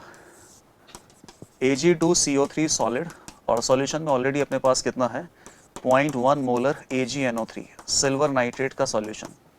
अब इस सिल्वर नाइट्रेट तो कंप्लीटली सॉल्युबल होता है, सिल्वर का एक ही तो सॉल्ट है जो कंप्लीटली सॉल्युबल है वाटर में। और अगर ये कंप्लीटली सॉल्युबल है तो ऑलरेडी सॉल्यूशन में सिल्वर आयन की कॉन्सेंट्रेशन कितनी है 0.1 मोलर तो है सिल्वर नाइट्रेट की solution multiplied by silver nitrate के मोल में से एक ही मोल Ag प्लस आपको मिलेगा। तो सिल्वर नाइट्रेट में से सिल्वर प्लस आयंस की कॉन्सेंट्रेशन भी कितनी है 0.1 मोलर ही है। और ये कंप्लीटली डिसोशिएट हो जाएगा तो सारे के सारे सिल्वर प्लस आयंस सॉल्यूशन में ही है। ठीक है, मोलर सॉल्युबिलिटी ऑफ Ag2CO3 हमसे पूछा है। स्टार्ट करते हैं भाई। Ag2CO3 सॉलिड H2O लिक्विड में डिसॉल्व होगा तो क्या बनेगा Ag plus aqueous 2Ag plus aqueous plus 1 carbonate ion. Assume कर लेते हैं कि इसकी सॉल्युबिलिटी S है। Assume solubility of Ag2CO3 is S मोल पर लीटर। 1 लीटर सॉल्यूशन में इसका S मोल डिसॉल्व हो जाता है। तो जब time t equal to equilibrium आएगा तो इसका S मोल डिसॉल्व होगा। S मोल डिसॉल्व होगा तो ये Ag प्लस आयन और CO3 2 माइनस आयन कितने बनेंगे, इसके 1 मोल के डिसॉल्व होने से कितना बनेगा Ag प्लस आयन 2 मोल बनता है और कार्बोनेट आयन 1 मोल बनता है। तो इसके S मोल जब डिसॉल्व होंगे सॉल्यूशन में तो इसका कितना बनेगा 2S और इसका कितना बनेगा 1S। और ऑलरेडी सॉल्यूशन में अपने पास Ag प्लस आयंस कितना है 0.1 मोलर। तो टोटल Ag प्लस आयंस की जो कॉन्सेंट्रेशन है सॉल्यूशन में वो कितना हो जाएगा 2S प्लस 0.1 मोलर। अब इसका एक सॉल्युबिलिटी प्रोडक्ट वाला फार्मूला आप लिख लो।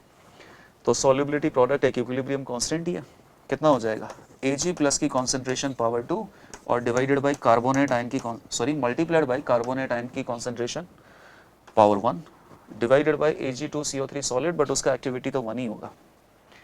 अब ये वैल्यू बस यहाँ पे पुट करनी है। कितना दे रखा है ये Ksp की वैल्यू है 8 इंटू 10⁻12 8 इंटू 10⁻12 और Ag प्लस की कॉन्सेंट्रेशन कितनी हो जाएगी 2S प्लस 1।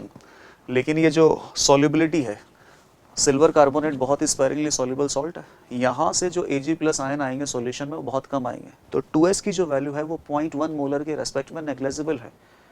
नेग्लेजिबल है तो 2S प्लस 0.1 को अपन क्या लिख सकते हैं 0.1 और 0.1 की पावर 2 और कार्बोनेट आयन की कॉन्सेंट्रेशन कितनी है S है।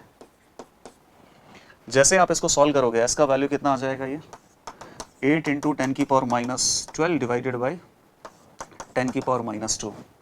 तो S की वैल्यू आ जाएगी 8 into 10⁻10। Option number 4 is correct answer. अच्छा, ऑप्शन नंबर 4 ही करेक्ट आंसर होगा। S की वैल्यू जो आएगी 8 इंटू 10⁻10, यही तो अपन ने क्या अज्यूम किया है सॉल्युबिलिटी ऑफ Ag2CO3 और Ag2CO3 का सॉल्युबिलिटी ही हमसे पूछा है। तो जो भी S का वैल्यू होगा वही अपना करेक्ट आंसर है। तो यहाँ पर आपको देखना था कॉमन आयन इफेक्ट और एक अजम्पशन लेना था कि Ag2CO3 जो स्पेरिंगली सॉल्युबल सॉल्ट है इससे सॉल्यूशन में जितने Ag प्लस आयंस आएंगे ना वो तो बहुत कम होंगे और AgNO3 से सॉल्यूशन में जो Ag प्लस आयंस आएंगे ना वो बहुत ज़्यादा होंगे क्योंकि वो कंप्लीटली डिसॉल्व हो रहा है। तो 2S प्लस 1 को 0.1 मोलर अज्यूम करके जैसे ही आप इसको सॉल्व करते सॉल्युबिलिटी S हमें मिल जाता। Now next question is question number 17। Values of Kp by Kc for the following reactions are. अभी एकदम आसान सवाल होने जा रहा है। 3 रिएक्शन दे रखी है और इन तीनों रिएक्शन में Kp बाई Kc का वैल्यू आपको बताना है। तो केमिकल इक्विलिब्रियम चैप्टर में Kp और Kc में रिलेशनशिप हम पढ़ते ही हैं। Kp is equal to Kc into RT की पावर डेल्टा Ng। तो बेसिकली डेल्टा Ng आपको देखना है और RT की वैल्यू आपको दे रखी है 24.62। मैच करना है कि कौन सा ऑप्शन करेक्ट है। Delta Ng moles of gases of product minus moles of gases of reactant, delta Ng यही होता है। फर्स्ट ऑप्शन में देखो डेल्टा Ng प्रोडक्ट में गैसेस के कितने मोल हैं 2 और रिएक्टेंट में गैसेस के कितने मोल है 1 + 1 2 2 - 2 डेल्टा Ng की वैल्यू 0 हो गई। यहाँ पर भी डेल्टा Ng और डेल्टा Ng गैसेस के मोल में कितना चेंज आ रहा है, तो चेंज मतलब होता है final minus initial. Chemical reaction में फाइनल क्या होते हैं, प्रोडक्ट, और इनिशियल क्या होते हैं, रिएक्टेंट। तो फाइनली मतलब कि प्रोडक्ट में गैसेस के मोल कितना है 2, और इनिशियली गैसेस के मोल कितना है 1 है। यहाँ पे 2 - 1, डेल्टा एन जी का वैल्यू हो गया 1। यहाँ पर डेल्टा एन जी का वैल्यू, फाइनली गैसेस के मोल 2 है, इनिशियली रिएक्टेंट में गैसेस के मोल 4 थे, तो 2 - 4 डेल्टा एन जी का वैल्यू हो जाएगा -2। डेल्टा एन जी की वैल्यू आप यहाँ पे सब्स्टिट्यूट करोगे तो Kp बाई Kc का वैल्यू आ जाएगा। जैसे फर्स्ट वाले में क्या आएगा, Kp बाई Kc हो जाएगा RT की पावर डेल्टा एन जी। अब डेल्टा एन जी 0 है तो RT की पावर 0, तो RT की पावर 0 तो 1 ही हो जाएगा। 1 किस किस में दे रखा है, 2, 3, 4 में। अगले में क्या है, डेल्टा एन जी का वैल्यू 1 है तो RT की पावर 1, RT कितना है 24.62, तो 24.62 सेकेंड और थर्ड। और नेक्स्ट में क्या आ जाएगा 24.62 विच इज़ RT की पावर -2, तो 24.62 की पावर 2 करके उसका इन्वर्स लेना पड़ेगा। Option number 2 will be correct. बस आपको डेल्टा एन जी की वैल्यू इस फॉर्मूले में सब्स्टिट्यूट करनी थी, आंसर ऑप्शन नंबर 2 अपने आप आ जाएगा। ओके, अब नेक्स्ट क्वेश्चन देखते हैं, question number 18। Homogeneous ideal gaseous reaction is carried out in a 25 litre flask at 27 degree centigrade. एक ऐसे हाइपोथेटिकल रिएक्शन दे रखी है, हाँ, हाइपोथेटिकल केमिकल रिएक्शन AB ऐसा यूज़ किया हुआ है, और सारी की सारी गैसेस हैं, तो होमोजीनियस रिएक्शन इसको बोल सकते हैं। 25 लीटर फ्लास्क में इसको कैरी कर रहे हैं 27 डिग्री सेंटीग्रेड पे। If initial amount of AB2 is 1 mole then the equilibrium pressure is 1.9 atm। Initially बस AB2 है और प्रोडक्ट A गैस या B गैस हमारे पास नहीं है। जैसे ही रिएक्शन में इक्विलिब्रियम अचीव होता है, इक्विलिब्रियम पर टोटल प्रेशर 1.9 atm हो गया, then the value of Kp is x into 10 की पावर -2। x का वैल्यू आपको पता करना है, मतलब बेसिकली रिएक्शन का इक्विलिब्रियम कांस्टेंट Kp हमें पता करना है। इक्विलिब्रियम कांस्टेंट Kp पता करना है, इसका मतलब इक्विलिब्रियम कॉन्सेंट्रेशंस हमें इस रिएक्शन में या इस क्वेश्चन में कहीं ना कहीं दे रखा होगा। Kp का एक्सप्रेशन क्या होगा वैसे, ये रही रिएक्शन, तो B गैस है तो B गैस का partial pressure power 2 multiplied by A gas का पार्शियल प्रेशर पावर 1, प्रोडक्ट हो गए, divided by reactant AB2 gas का पार्शियल प्रेशर पावर 1। तो इन सभी गैसेस के बस आपको इक्विलिब्रियम पे पार्शियल प्रेशर निकालना है। इक्विलिब्रियम पे इन सभी गैसेस के पार्शियल प्रेशर पता चल गए, वैल्यू यहाँ पे पुट करेंगे, Kp की वैल्यू आएगी। शुरुआत से सॉल्व करना पड़ेगा। AB2 gas, A gas plus 2B gas, time t equal to 0 पे केवल AB2 प्रेजेंट है और यह है 1 मोल। ओके, ये सब 0 0 है। अज्यूम कर लेते हैं कि इक्विलिब्रियम पे इसमें से x मोल डिसोशिएट हो गया, तो ये कितना बचेगा 1 - x मोल इसके लेफ्ट होंगे। 1 मोल डिसोशिएट होगा तो ये 1 और ये 2 बचेगा, 2 बनेगा। तो x मोल अगर इसका डिसोशिएट होता है तो 1 से 1 तो x से x बनेगा और ये 2x बनेगा। इक्विलिब्रियम पे टोटल मोल्स गैसेस के कितने हैं, एन टोटल ऑफ गैसेस, तो ये भी गैस है, ये भी गैस है, ये भी गैस है, सभी गैसेस हैं। तो 1 - x plus 2x is equal to 1 + 2x। These are the total moles of gases. These are the total moles of gases present at equilibrium. अब एक चीज़ और देखो, इसमें total moles of gases 1 + 2x है। गैशियस जो mixture है, जो उस कंटेनर में ये प्रेजेंट है, उस कंटेनर का वॉल्यूम 25 लीटर दे रखा है, टेम्परेचर आपको दे रखा है, प्रेशर भी दे रखा है 1.9 atm। तो आप चाहते हो तो इक्विलिब्रियम मिक्सचर में मोल्स ऑफ गैसेस आप पता कर सकते हो इक्विलिब्रियम पे कितना होगा, मतलब 1 + 2x की वैल्यू बेसिकली कितनी हो सकती है। तो एट इक्विलिब्रियम PV = nRT आप अप्लाई करो। इक्विलिब्रियम पे प्रेशर कितना है 1.9 atm, वॉल्यूम कितना है 25 लीटर। अगर ये atm और लीटर में आपने यूज़ किया है, number of moles of gases into R की वैल्यू हो जाएगी 0.0821 atm लीटर पर मोल पर केल्विन। टेम्परेचर आपके पास कितना है 27 डिग्री सेंटीग्रेड, 300। तो यहाँ पर जो गैसेस के मोल हैं, इसकी जगह क्या पुट करेंगे हम, इसको नेक्स्ट पेज पे ले लेते हैं। 1.9 × 25 डिवाइडेड बाई 0.0821 × 300 और मोल्स ऑफ गैसेस कितने हैं 1 + 2x। सॉल्व आप इसको करोगे, सॉल्व करके देखना, x की वैल्यू आएगी 0.465, x का वैल्यू आ जाएगा 0.465। तो इससे क्या पता चल रहा है 0.465 मोल AB2 इक्विलिब्रियम पे डिसोशिएट हो रहा है। और अगर इसका 0.465 मोल डिसोशिएट हो रहा है तो इसके x मोल मतलब 0.465 मोल बन रहे हैं, इसके 2x, तो 2 × 0.465 मोल B गैस के भी बन रहे हैं। तो इक्विलिब्रियम पे सारी गैसेस के मोल ही पता चल गए। इक्विलिब्रियम पे ए गैस का मोल कितना है 1 माइनस एक्स, बी गैस का मोल कितना है, और कौन सा गैस है AB2 गैस, इसका मोल है 1 माइनस एक्स, इसका मोल है x और बी गैस का मोल है 2x। तो कितना हो जाएगा 1 minus x, 1 minus 0.465, it will B 0.535 moles, और इसका हो जाएगा 0.465 मोल्स, इसका हो जाएगा 0.93 मोल्स। सभी गैसेस के इक्विलिब्रियम पे मोल पता है तो सभी गैसेस का मोल फ्रैक्शन बता सकता है।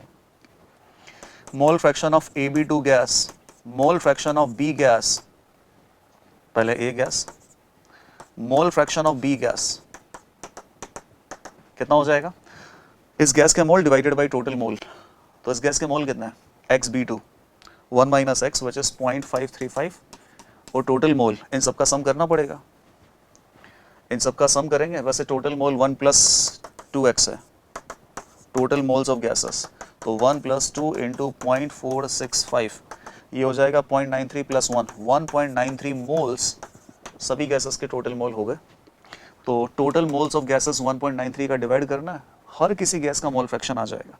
यहाँ हो जाएगा 0.465 ए गैस के मोल डिवाइडेड बाय टोटल मोल, और इसके गैस हैं, इस गैस के मोल हैं बी गैस के 0.93 moles divided by total mole which is 1.93। सभी गैसेस का मोल फ्रैक्शन आ गया। अब सभी गैसेस के मोल फ्रैक्शन को किससे मल्टीप्लाई करना है, टोटल प्रेशर से, तो सभी का पार्शियल प्रेशर आ जाएगा। पार्शियल प्रेशर आने के बाद केपी के एक्सप्रेशन में वैल्यू पुट करनी है। तो इन सभी गैसेस का पार्शियल प्रेशर कौन सा गैस है, AB2 gas, then A gas, then B gas. तो partial pressure of AB2 gas, partial pressure of A gas and partial pressure of B gas is equal to total pressure 1.9 atm multiplied by इन सभी gases का mole fraction. तो इसका mole fraction कितना है 0.535 divided by 1.93, इसका कितना है 0.465 डिवाइडेड बाय 1.93, इसका है 0.93 डिवाइडेड बाय 1.93। ये इन सभी गैसेस के पार्शियल प्रेशर आएंगे, और इन सभी गैसेस के पार्शियल प्रेशर की वैल्यू आपको यहाँ से, मतलब यहीं से क्या बोलते हैं इसको, कैलकुलेट करके सिंप्लीफाई करके यहाँ पे लिखना। फिर जैसे ही सभी गैसेस का पार्शियल प्रेशर आ जाए तो इक्विलिब्रियम कांस्टेंट केपी के एक्सप्रेशन में ये वैल्यूज पुट करेंगे, वैल्यूज को पुट करेंगे, फिर यहाँ पर भी सॉल्व कर लेंगे। जैसे कि बी गैस का जो पार्शियल प्रेशर है इसका स्क्वायर करेंगे, इसको मल्टीप्लाई करेंगे, AB2 गैस के पार्शियल प्रेशर का डिवाइड करेंगे, फाइनली आप इसे सॉल्व करोगे, ये वैल्यू आपको मिलेगी 72 इंटू 10 की पावर माइनस 2। ये सॉल्व कर रखा मैंने तो केपी का वैल्यू आपको मिलेगा 72 इंटू 10 की पावर माइनस 2। तो आंसर अपने पास क्या हो जाएगा, x इक्वल टू 72, आंसर 72। तो क्वेश्चन तो एकदम स्टैंडर्ड है, बस वही है कि उसको सॉल्व करने में काफ़ी ज़्यादा टाइम लगता है। टाइम t इक्वल टू 0 पे जो गैसेस के मोल हैं, अज्यूम कर लिया करो कि उसमें से x मोल डिसोशिएट हुआ, तो सारी गैसेस के मोल x के टर्म में मिल जाएंगे, और उसके बाद सभी का पार्शियल प्रेशर बताना है। तो पार्शियल प्रेशर क्या होता है, total pressure multiplied by mole fraction. Mole fraction बताने के लिए टोटल मोल्स ऑफ गैसेस आपको निकालना पड़ेगा, सभी के पार्शियल प्रेशर की वैल्यू कैलकुलेट करो, और इक्विलिब्रियम कांस्टेंट केपी का एक्सप्रेशन लिखो, उसमें वो वैल्यूज पुट कर दो। केपी आ जाएगा इसका 72 इंटू 10 की पावर माइनस 2, तो आंसर हो जाएगा 72। Now next question, it is question number 19। 0.01 moles of a weak acid HA is dissolved in 1 liter of a 0.1 molar HCl solution. The degree of dissociation of HA, weak acid को strong acid के solution में dissolve कर दिया, और अब पूछा है कि वीक एसिड कितना डिसॉल्व होगा, वीक एसिड कितना डिसोशिएट होगा, उसका डिग्री ऑफ डिसोशिएशन पूछा है। वीक एसिड भी H+ देगा और स्ट्रॉन्ग एसिड भी H+ देगा, तो solution basically common ion H+ हो गया। तो कॉमन आयन इफेक्ट का ये भी सवाल हो गया। वीक एसिड जितना H+ देगा उससे कई गुना ज्यादा तो स्ट्रॉन्ग एसिड H+ देगा। सॉल्यूशन बना देता हूं यहाँ पे। सॉल्यूशन है 1 लीटर का, जिसमें 0.1 मोलर HCl सॉल्यूशन की मोलैरिटी दे रखी है। तो यहाँ HCl सॉल्यूशन तो कंप्लीटली डिसोशिएट होगा, तो 0.1 मोलर मल्टीप्लाइड बाई 1, HCl के अंदर एक ही H+ है ना, तो 0.1 मोलर मल्टीप्लाइड बाई 1, ये H+ आयन की कॉन्सेंट्रेशन हो जाएगी सॉल्यूशन के अंदर HCl की वजह से, और सारा का सारा इसके अंदर जितना H+ है वो सब डिसोशिएट होकर H+ एक्वस आयंस आपको मिल जाएंगे। इसी के अंदर अपने पास क्या है, HA जिसका 0.01 मोल है, और सॉल्यूशन का वॉल्यूम कितना है 1 लीटर, तो 0.01 मोल में 1 लीटर का डिवाइड करेंगे तो 0.01 मोलर कॉन्सेंट्रेशन आ जाएगा वीक एसिड का भी। और वीक एसिड के डिग्री ऑफ डिसोसिएशन हमसे पूछिए। तो ऐसा करते हैं, वीक एसिड के डिसोसिएशन की इक्वेशन आप लिखो, H plus aqueous plus A minus aqueous. Time T equal to 0 पे इसकी कॉन्सेंट्रेशन अज्यूम कर लेते हैं C। वैसे अज्यूम करने की जरूरत नहीं है क्योंकि इसकी कॉन्सेंट्रेशन 0.01 मोलर दे रखी है। हम C से ही करते हैं इसको solve. C is equal to 0.01 molar है, ये बाद में पुट कर लेंगे। और टाइम टी इक्वल टू 0 पे ये डिसोशिएट नहीं हुआ है, तो H प्लस और A माइनस आयन की जो कॉन्सेंट्रेशन है वो 0 यहाँ से। लेकिन H प्लस आयन ऑलरेडी अपने पास कितना है, 0.1 मोलर कॉन्सेंट्रेशन के हिसाब से सॉल्यूशन में प्रेजेंट है फ्रॉम स्ट्रॉन्ग एसिड HCl। अब time T equal to equilibrium आएगा, तो लेट अस अज्यूम कि इसका डिग्री ऑफ डिसोसिएशन अल्फा है, तो C अल्फा मोल इसके डिसोशिएट होंगे। कॉन्सेंट्रेशन इसकी C है, C अल्फा डिसोशिएट होगा तो C माइनस C अल्फा इसका बचेगा। एक डिसोशिएट होता तो ये एक और एक बनता है, तो C अल्फा से कितना बनेगा, ये C अल्फा और C अल्फा। और इसके इक्विलिब्रियम पे कितनी मोलर कॉन्सेंट्रेशन होगी, जितना H प्लस यहाँ से मिला है प्लस HCl से 0.1 मोलर H प्लस ऑलरेडी मिल रखा है। इक्विलिब्रियम कांस्टेंट Ka लिख लेते हैं। H प्लस की कॉन्सेंट्रेशन पावर 1, A माइनस की concentration power 1 divided by HA की कॉन्सेंट्रेशन पावर 1। Ka हमें दे रखा है, HA के डिसोसिएशन कांस्टेंट की वैल्यू कहाँ है, 2 into 10⁻⁶, and it is equal to H plus की कॉन्सेंट्रेशन। H प्लस की कॉन्सेंट्रेशन है इक्विलिब्रियम पे C अल्फा प्लस 0.1। अब यहाँ से जो C अल्फा मिलेगा वीक एसिड के डिसोसिएशन से, वो तो नेग्लेजिबल ही मिलेगा। ये वैल्यू ऑलमोस्ट कितनी है, 0.1 के बराबर ही है। 0.1 C अल्फा से ज़्यादा होगा, तो 0.1 की पावर 1 इंटू A माइनस की कॉन्सेंट्रेशन, वो हो जाएगा C alpha divided by HA का concentration C minus C alpha. तो ये C कॉमन आके यहाँ से कट जाएगा, 1 माइनस अल्फा ऑलमोस्ट 1 के इक्वल होगा, क्योंकि HA एक वीक एसिड है और वीक एसिड का जो डिसोसिएशन है वो नेग्लेजिबल ही होगा। तो अल्फा की वैल्यू 0.01 से कम ही होगी, 1 में से 0.01 हटाओगे तो ऑलमोस्ट 1 ही बचेगा। तो नीचे तो अपने पास 1 ही है, तो ऊपर क्या बचा है, 2 into 10⁻⁶ is equal to 0.1 into alpha. तो अल्फा की वैल्यू आ जाएगी 2 इंटू 10⁻⁵। एक बात और यहाँ पे आप ध्यान देना, जैसे कि वीक एसिड थोड़ा डिसोशिएट होगा तो H प्लस मिलेगा।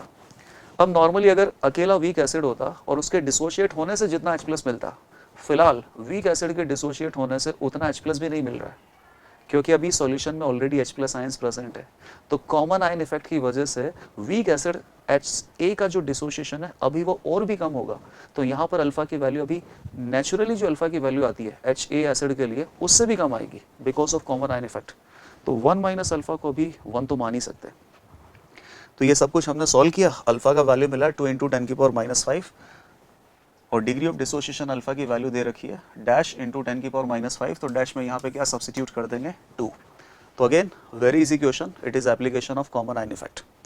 Now next question is 20। The number of moles of ammonia that must be added to 2 liter of 0.80 molar AgNO3 solution in order to reduce the concentration of Ag plus ions to 5 into 10⁻⁸ molar। तो सवाल हमें दे रखा है, silver nitrate का एक solution है जिसकी मोलारिटी और वॉल्यूम हमें गिवन है। सवाल में ये पूछा है कि अमोनिया के कितने मोल इस सॉल्यूशन में ऐड करें ताकि फाइनली इस सॉल्यूशन में Ag प्लस आयन की कॉन्सेंट्रेशन 5 इंटू 10⁻⁸ मोलर यहाँ पे बचे। तो ऐसा क्या होगा कि Ag प्लस जिसकी कॉन्सेंट्रेशन 0.80 मोलर सॉल्यूशन में ऑलरेडी प्रेजेंट है, वो रिड्यूस होकर 5 इंटू 10⁻⁸ मोलर कॉन्सेंट्रेशन रह जाएगी। तो क्या होगा, सॉल्यूशन में जो Ag प्लस आयंस है उसके साथ अमोनिया मिलके सिल्वर और अमोनिया का एक कॉम्प्लेक्स का फॉर्मेशन होगा। इससे Ag प्लस आयन रिड्यूस होंगे और इसकी कॉन्सेंट्रेशन यहाँ पे रिड्यूस होगी। तो बस इतना पता करना है कि अमोनिया के कितने मोल इस सॉल्यूशन में हम ऐड कर सकते हैं ताकि Ag प्लस की कॉन्सेंट्रेशन रिड्यूस होकर 5 इंटू 10⁻⁸ रह जाए। Ag प्लस का अमोनिया के साथ जब रिएक्शन होगा तो Ag प्लस और अमोनिया में ये कॉम्प्लेक्स बनेगा AgNH3 होल ट्वाइस प्लस। इससे Ag प्लस यहाँ पे कंज्यूम होगा तो Ag प्लस की कॉन्सेंट्रेशन रिड्यूस होगी। ये कंटेनर है, इस कंटेनर का वॉल्यूम कितना है, 2 लीटर, 0.80 मोलर कॉन्सेंट्रेशन है AgNO3 का।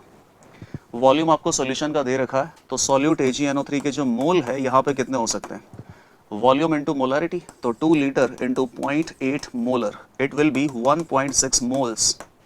अब AgNO3 तो कम्प्लीटली सॉल्युबल होता है वाटर में, तो कम्प्लीटली डिजोल्व होके यहाँ पे आपको Ag प्लस आयंस के जो मोल मिलेंगे ना वो 1.6 इंटू 1, एक AgNO3 से एक ही Ag प्लस मिलेगा, तो 1.6 मोल AgNO3 से 1.6 mole of Ag plus ions हमारे पास यहाँ पे सॉल्यूशन में होंगे। तो टाइम t इक्वल टू 0 पे 1.6 मोल्स ऑफ Ag प्लस है, अभी अमोनिया हमने डिसॉल्व किया नहीं है, कॉम्प्लेक्स अभी बना नहीं है। अब टाइम टू इक्विलिब्रियम पे अमोनिया हम यहाँ पे ऐड करेंगे। लेट अस अज्यूम कि अमोनिया के x मोल ऐड करेंगे, x moles, okay, x moles of ammonia added. तो क्या होगा, अमोनिया और Ag प्लस दोनों आपस में रिएक्शन करेंगे, Ag प्लस के मोल भी रिड्यूस होंगे, अमोनिया के मोल भी रिड्यूस होंगे, और स्टोइकियोमेट्रिक कोएफिशिएंट के हिसाब से देख लेंगे कि जो कॉम्प्लेक्स है उसका कितना मोल बनेगा। और आप यहाँ पे ये भी देखो किस रिएक्शन के लिए, कॉम्प्लेक्स के फॉर्मेशन के लिए जो के फॉर्मेशन मतलब जो इक्विलिब्रियम कांस्टेंट दे रखा है, आप उसकी वैल्यू को देखो 1.0 इंटू 10⁸, तो ये जो इक्विलिब्रियम कांस्टेंट है 10⁻³ से बहुत ज़्यादा है। इसका मतलब क्या होगा कि रिएक्शन में जब इक्विलिब्रियम सेटल होगा तब रिएक्शन ऑलमोस्ट कंप्लीट हो चुका है, मतलब रिएक्टेंट ऑलमोस्ट कंज्यूम हो चुके हैं, और रिएक्टेंट में जो लिमिटिंग अमाउंट में होगा वो तो डेफिनेटली कंज्यूम हो जाएगा, और उसकी कॉन्सेंट्रेशन कितनी बचेगी, 0। लेकिन उसकी कॉन्सेंट्रेशन को ऐसे 0 नहीं लिखते हैं ना, ऐसे लिखते हैं कि माना कि इसकी कॉन्सेंट्रेशन y बचेगी और y की वैल्यू ऑलमोस्ट 0 के करीब ही है। लिमिटिंग रिएजेंट अपने पास कौन है, तो अमोनिया तो हम यहाँ पे ऐड करेंगे और Ag प्लस यहाँ पे कंज्यूम होगा, तो एक तरीके से Ag प्लस अपने पास क्या हो जाएगा, लिमिटिंग रिएजेंट। इसके x मोल मैंने यहाँ पे ऐड किए, अभी अमोनिया के भी x मोल में से कुछ मोल कंज्यूम होने वाले हैं। Ag प्लस के तो ऑलमोस्ट 1.6 मोल जो सारे के सारे हैं ना वो सब कंज्यूम हो जाएंगे। तो अगर Ag प्लस का 1.6 मोल कंज्यूम होगा, ये रिएक्शन बैलेंस कर लिया। अगर इसका 1 मोल कंज्यूम होगा तो अमोनिया का 2 मोल कंज्यूम होगा, तो इसका 1.6 मोल कंज्यूम होगा तो अमोनिया का 3.2 मोल कंज्यूम होगा। तो अमोनिया के मोल यहाँ पे कितने बचेंगे, x मोल एडेड है, उसमें से 3.2 मोल आप यहाँ पे रिड्यूस कर दो, तो इतने मोल्स अमोनिया के अभी इक्विलिब्रियम पे बचे रहेंगे। और Ag प्लस के ऑलमोस्ट सारे के सारे मोल्स यहाँ पे कंज्यूम हो चुके हैं। ऑलमोस्ट ये मान लो कि यहाँ पे y मोल बचे हुए और y की वैल्यू टेंडिंग टू 0 हो सकती है। वैसे अमोनिया के मोल जो Ag प्लस के मोल जो सॉल्यूशन में बचे हुए और उसके रेस्पेक्ट में कॉन्सेंट्रेशन फाइनली हमें यहाँ पे दे भी रखी है 5 × 10⁻⁸, और ये ऑलमोस्ट 0 के करीब ही है। 5 × 10⁻⁸ molar concentration of Ag plus will be present at equilibrium, और ये ऑलमोस्ट टेंडिंग टू 0 है।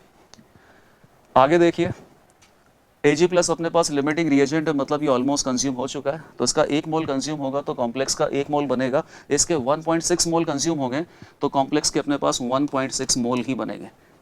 तो इक्विलिब्रियम स्टेट पे कॉम्प्लेक्स के मोल हमें पता है, अमोनिया की मोल हमें पता है, और Ag प्लस आयन की कॉन्सेंट्रेशन ही पता है। मोल छोड़ो, कॉन्सेंट्रेशन ही पता है 5 × 10⁻⁸।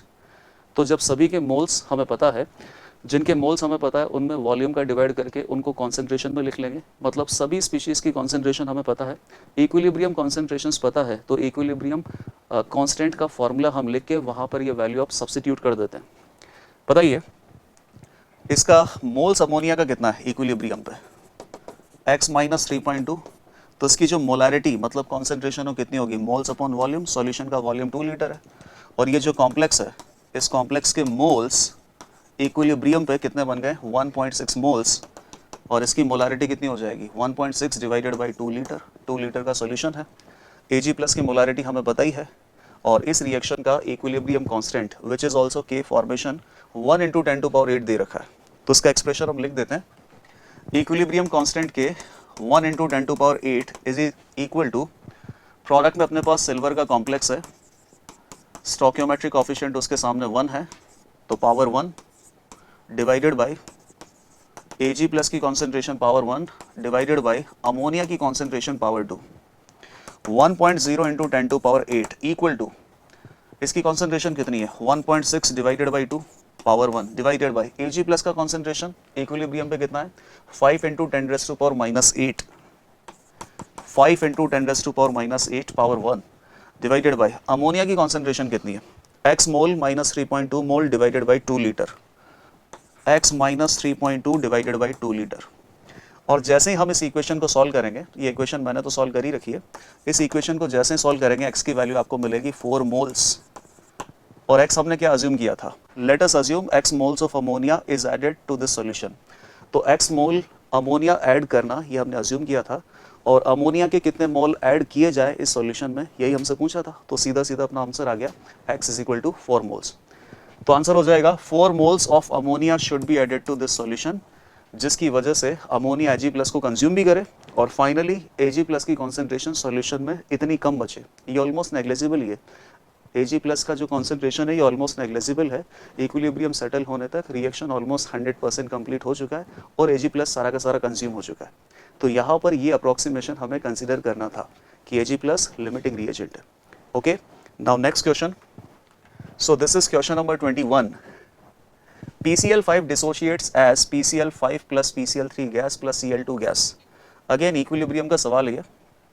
5 moles of PCl5 are placed in a 200 liter vessel which contains 2 mole of nitrogen gas and it is maintained at 600 Kelvin.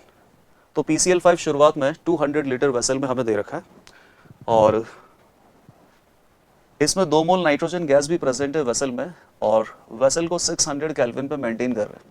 Equilibrium pressure is 2.46 atm. The equilibrium constant Kp for the dissociation of PCl5 is. तो PCl5 के dissociation का chemical reaction हमें लिखना पड़ेगा और इस chemical reaction का equilibrium constant Kp निकालेंगे। इक्विलिब्रियम कांस्टेंट Kp की टर्म में क्या आएंगे? इन सभी गैसेस के पार्शियल प्रेशर की टर्म्स आएंगे और इन सभी गैसेस का पार्शियल प्रेशर हमें पहले आइडेंटिफाई करना पड़ेगा, तभी उस एक्सप्रेशन में इनकी वैल्यूज हम सब्स्टिट्यूट कर पाएंगे। तो देख लेते हैं कि सभी गैसेस का पार्शियल प्रेशर कितना होगा at the time of equilibrium. So this is PCl5, ये भी गैस है, it dissociate into PCl3 gas plus Cl2 gas, time t equal to 0, ये 5 मोल्स है और अभी ये डिसोशिएट हुआ नहीं है तो 0 और 0। लेट अस अस्यूम कि इक्विलिब्रियम पे 5 में से x मोल डिसोशिएट हो जाते हैं, इसका 1 मोल डिसोशिएट होता है तो ये 1 और 1 बनता है, इसका x मोल डिसोशिएट होगा तो ये x मोल और x मोल बनेगा। तो n टोटल गैसेस के जो टोटल मोल होंगे एट इक्विलिब्रियम ये कितने हो जाएंगे? PCl5 minus gas, sorry PCl5 gas है, PCl3 गैस है, Cl2 गैस है, सभी गैसेस के मोल कंबाइन कर दो और यहाँ पर इक्विलिब्रियम पर कंटेनर के अंदर नाइट्रोजन गैस भी है। इस नाइट्रोजन गैस को भूल मत जाना, नाइट्रोजन गैस के 2 मोल यहाँ पे प्रेजेंट है, रिएक्शन में वो पार्टिसिपेट नहीं कर रहा है लेकिन वो गैस है तो गैसेस के टोटल मोल में आप उसे काउंट करना। +2 कितना हो जाएगा ये? 7 + x mole of the total moles of gases. Individually सभी के हमें मोल पता है और टोटल गैसेस के मोल भी हमें पता है, तो इंडिविजुअली किसी गैस के मोल में टोटल गैसेस के मोल का डिवाइड करेंगे तो गैसेस का मोल फ्रैक्शन आ जाएगा। मोल फ्रैक्शन को टोटल प्रेशर से मल्टीप्लाई करेंगे, इंडिविजुअल गैस का प्रेशर आ जाएगा और इंडिविजुअल गैस के प्रेशर को Kp जो इक्विलिब्रियम कांस्टेंट है उसके एक्सप्रेशन में पुट कर लेंगे। आंसर तो आने वाला है। कंटेनर हमें दे रखा है, 200 लीटर वेसल है ये, तो कंटेनर का वॉल्यूम हमारे पास है, कंटेनर में प्रेजेंट गैसेस के मोल हमें पता है, टेम्परेचर हमें पता है, तो PV = nRT अप्लाई कर लेते हैं एक बार, उससे हमें पता चल जाएगा कि x की वैल्यू कितनी होगी।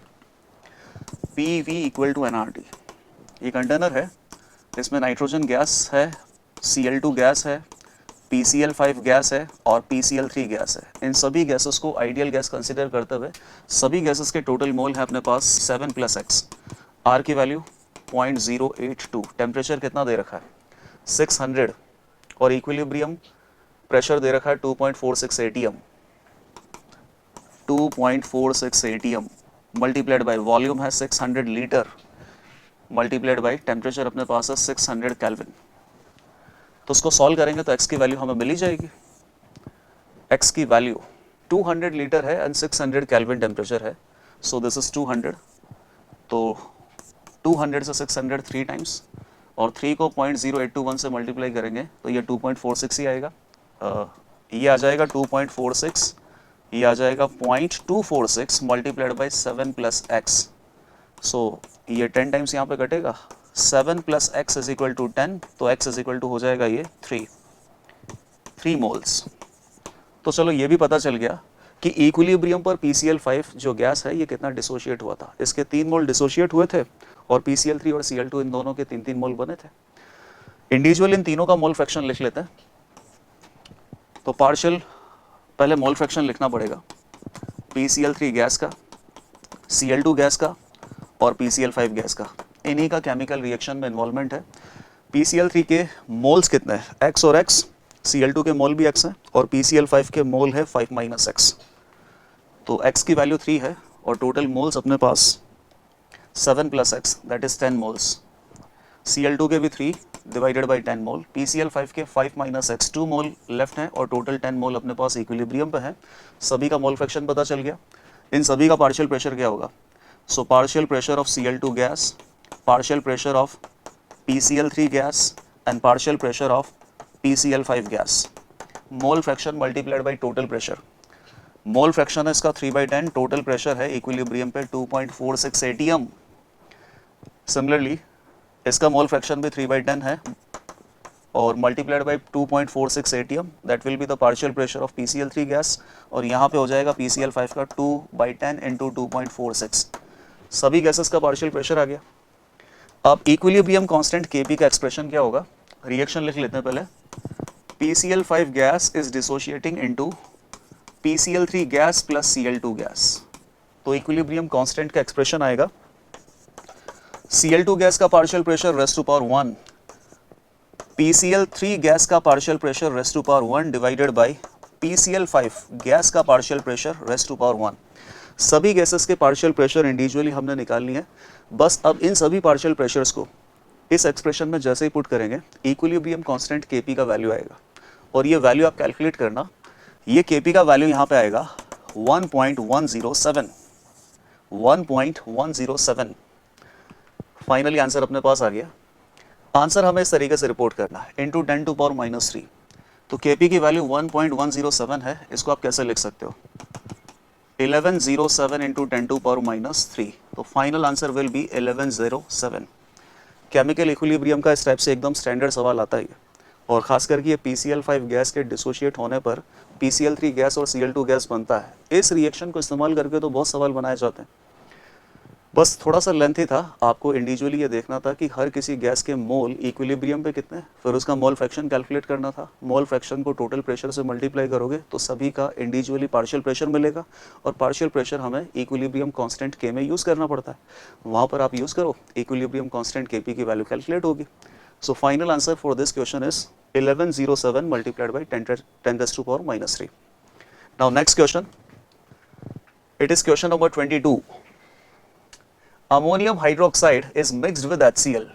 तो ये आयनिक इक्विलिब्रियम का सवाल लग रहा है. HCl का भी वॉल्यूम और मोलारिटी हमें दे रखा है, और ammonium hydroxide which is a base, इस सॉल्यूशन का वॉल्यूम और मोलारिटी दोनों दे रखा है. तो HCl और अमोनियम हाइड्रोक्साइड को जैसे ही मिक्स करेंगे मिक्सचर का pH कितना होगा, ये फाइनल सवाल है. Ammonium hydroxide, it is a weak base and HCl, it is a strong acid. तो सबसे पहले तो एसिड बेस का न्यूट्रलाइजेशन होगा. अब दो केसेस यहाँ पे हो सकते हैं. अगर एसिड और बेस का पार्शियल न्यूट्रलाइजेशन होगा तो उस केस में बफर बनता है, और कंप्लीट न्यूट्रलाइजेशन होगा तो केवल सॉल्ट होगा, और सॉल्ट हाइड्रोलिसिस के pH के फॉर्मूले हम यूज़ करेंगे. देख लेते क्या बनता है. अमोनियम हाइड्रोक्साइड 0.1 मोलर है मल्टीप्लाइड बाई 20 मिलीलीटर. वॉल्यूम को मोलारिटी से मल्टीप्लाई करेंगे तो सॉल्यूट के मोल आएंगे, तो 20 इंटू 0.1 ये हो जाएगा 2 मिलीमोल, और 40 millilitre multiplied by 0.05 molarity. Volume into molarity HCl solute के मोल 40 इंटू 0.05 ये भी हो जाएगा 2 मिलीमोल. अमोनियम हाइड्रोक्साइड और HCl के न्यूट्रलाइजेशन की इक्वेशन होगी OH minus consumes H plus H2O plus NH4Cl. Reaction एकदम बैलेंस्ड है. इन दोनों के सामने स्टोकियोमेट्रिक कोफिशिएंट 1 और 1 है. इसका 1 मोल इसके 1 मोल को कंज्यूम करेगा, तो 2 मिलीमोल इसके 2 मिलीमोल को कंज्यूम करेगा. That means eight the time of equilibrium ना तो अपने पास HCl होगा और ना ही सोडियम हाइड्रोक्साइड होगा. दोनों ने एक दूसरे को कंप्लीटली कंज्यूम कर लिया है, और दोनों एक दूसरे को कंप्लीटली कंज्यूम करके केवल आपके पास यहाँ पे सॉल्ट बचेगा. सो 1 मोल से अमोनियम क्लोराइड का 1 मोल बनता है, तो 2 मिलीमोल से इसका कितना बनेगा, 2 मिलीमोल. तो केवल अपने पास सॉल्यूशन में ये जो सॉल्ट है ना ये पड़ा हुआ है, तो सॉल्ट हाइड्रोलिसिस वाले फॉर्मूले अपन को pH के अप्लाई करना है. अगर आपको फॉर्मूला पता है तो सीधा अप्लाई करके आंसर निकाल सकते हो. कैसा सॉल्ट है, वीक बेस और स्ट्रॉन्ग एसिड का सॉल्ट है. वीक बेस और स्ट्रॉन्ग एसिड का सॉल्ट है, तो इसमें डोमिनेंट पार्ट कौन सा है, एसिड वाला. तो यहाँ से आपको क्या पता चलता है कि सॉल्ट हाइड्रोलिसिस के बाद जो सॉल्ट सॉल्यूशन अपने पास, वहाँ पे सॉल्ट सॉल्यूशन का ओवरऑल नेचर एसिडिक होगा. एसिडिक नेचर होगा तो pH कितना आएगा, 7 से कम आएगा. और इस टाइप के सॉल्ट के लिए सॉल्ट हाइड्रोलिसिस के जो pH के फॉर्मूले वो कितना है, pKw minus pKb minus log C divided by 2. pKw कितना होता है 14 minus pKb. Ammonium hydroxide weak base का Kb आपको दे रखा है 1 इंटू 10 टू पावर -5. pKb कितना होता है माइनस log ऑफ Kb वैल्यू, तो minus log of 10 to power -5 it is equal to 5. PKb का वैल्यू अपने पास आ गया 5 minus log C divided by 2। C यहाँ पे क्या होता है, concentration of this salt. Salt के मिलीमोल हमें पता है, सॉल्ट की कॉन्सेंट्रेशन मतलब मोलारिटी बतानी पड़ेगी, तो इसकी कॉन्सेंट्रेशन कितनी हो जाएगी, मोल्स अपॉन वॉल्यूम। मोल से 2 मिलीमोल, तो वॉल्यूम हम मिलीलीटर में यूज करेंगे। टोटल सॉल्यूशन का वॉल्यूम हो गया 40 ml plus 20 ml 60 millilitre. So this molarity is 1/30 molar solution. C की जगह आप सब्स्टिट्यूट कर दो 1/30, और जैसे ही इस एक्सप्रेशन को हम सॉल्व करेंगे तो सॉल्यूशन का पीएच हमें मिलेगा 5.2। सॉल्यूशन का पीएच हमें यहाँ पे मिलेगा 5.2। 5.2 मिलना भी चाहिए क्योंकि ओवरऑल ये जो सॉल्ट है ना, इसमें एसिड वाला पार्ट डोमिनेंट है।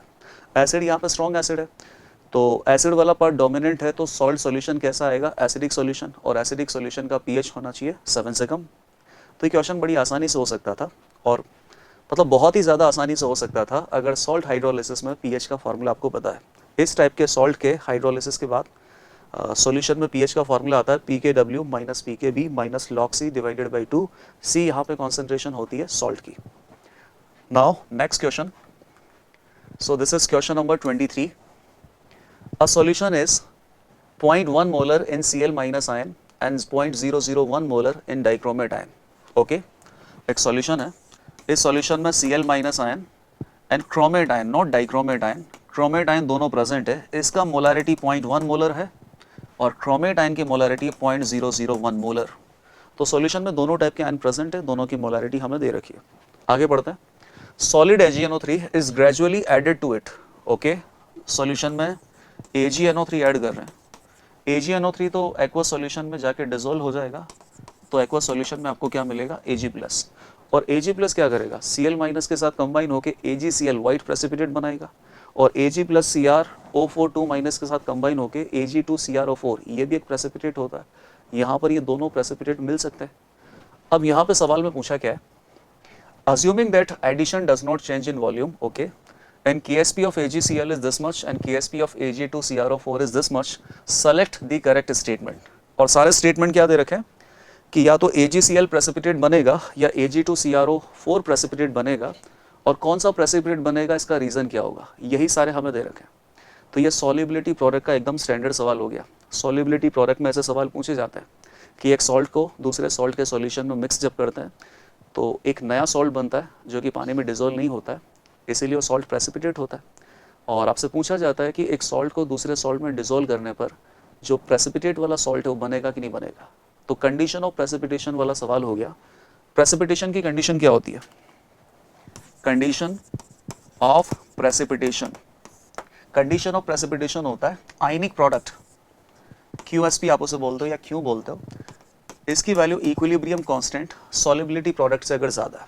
अगर आयनिक प्रोडक्ट की वैल्यू सॉल्युबिलिटी प्रोडक्ट से ज़्यादा है तो जो सॉल्ट की बात हम कर रहे हैं ना, वो सॉल्ट का प्रेसिपिटेट मिल जाएगा।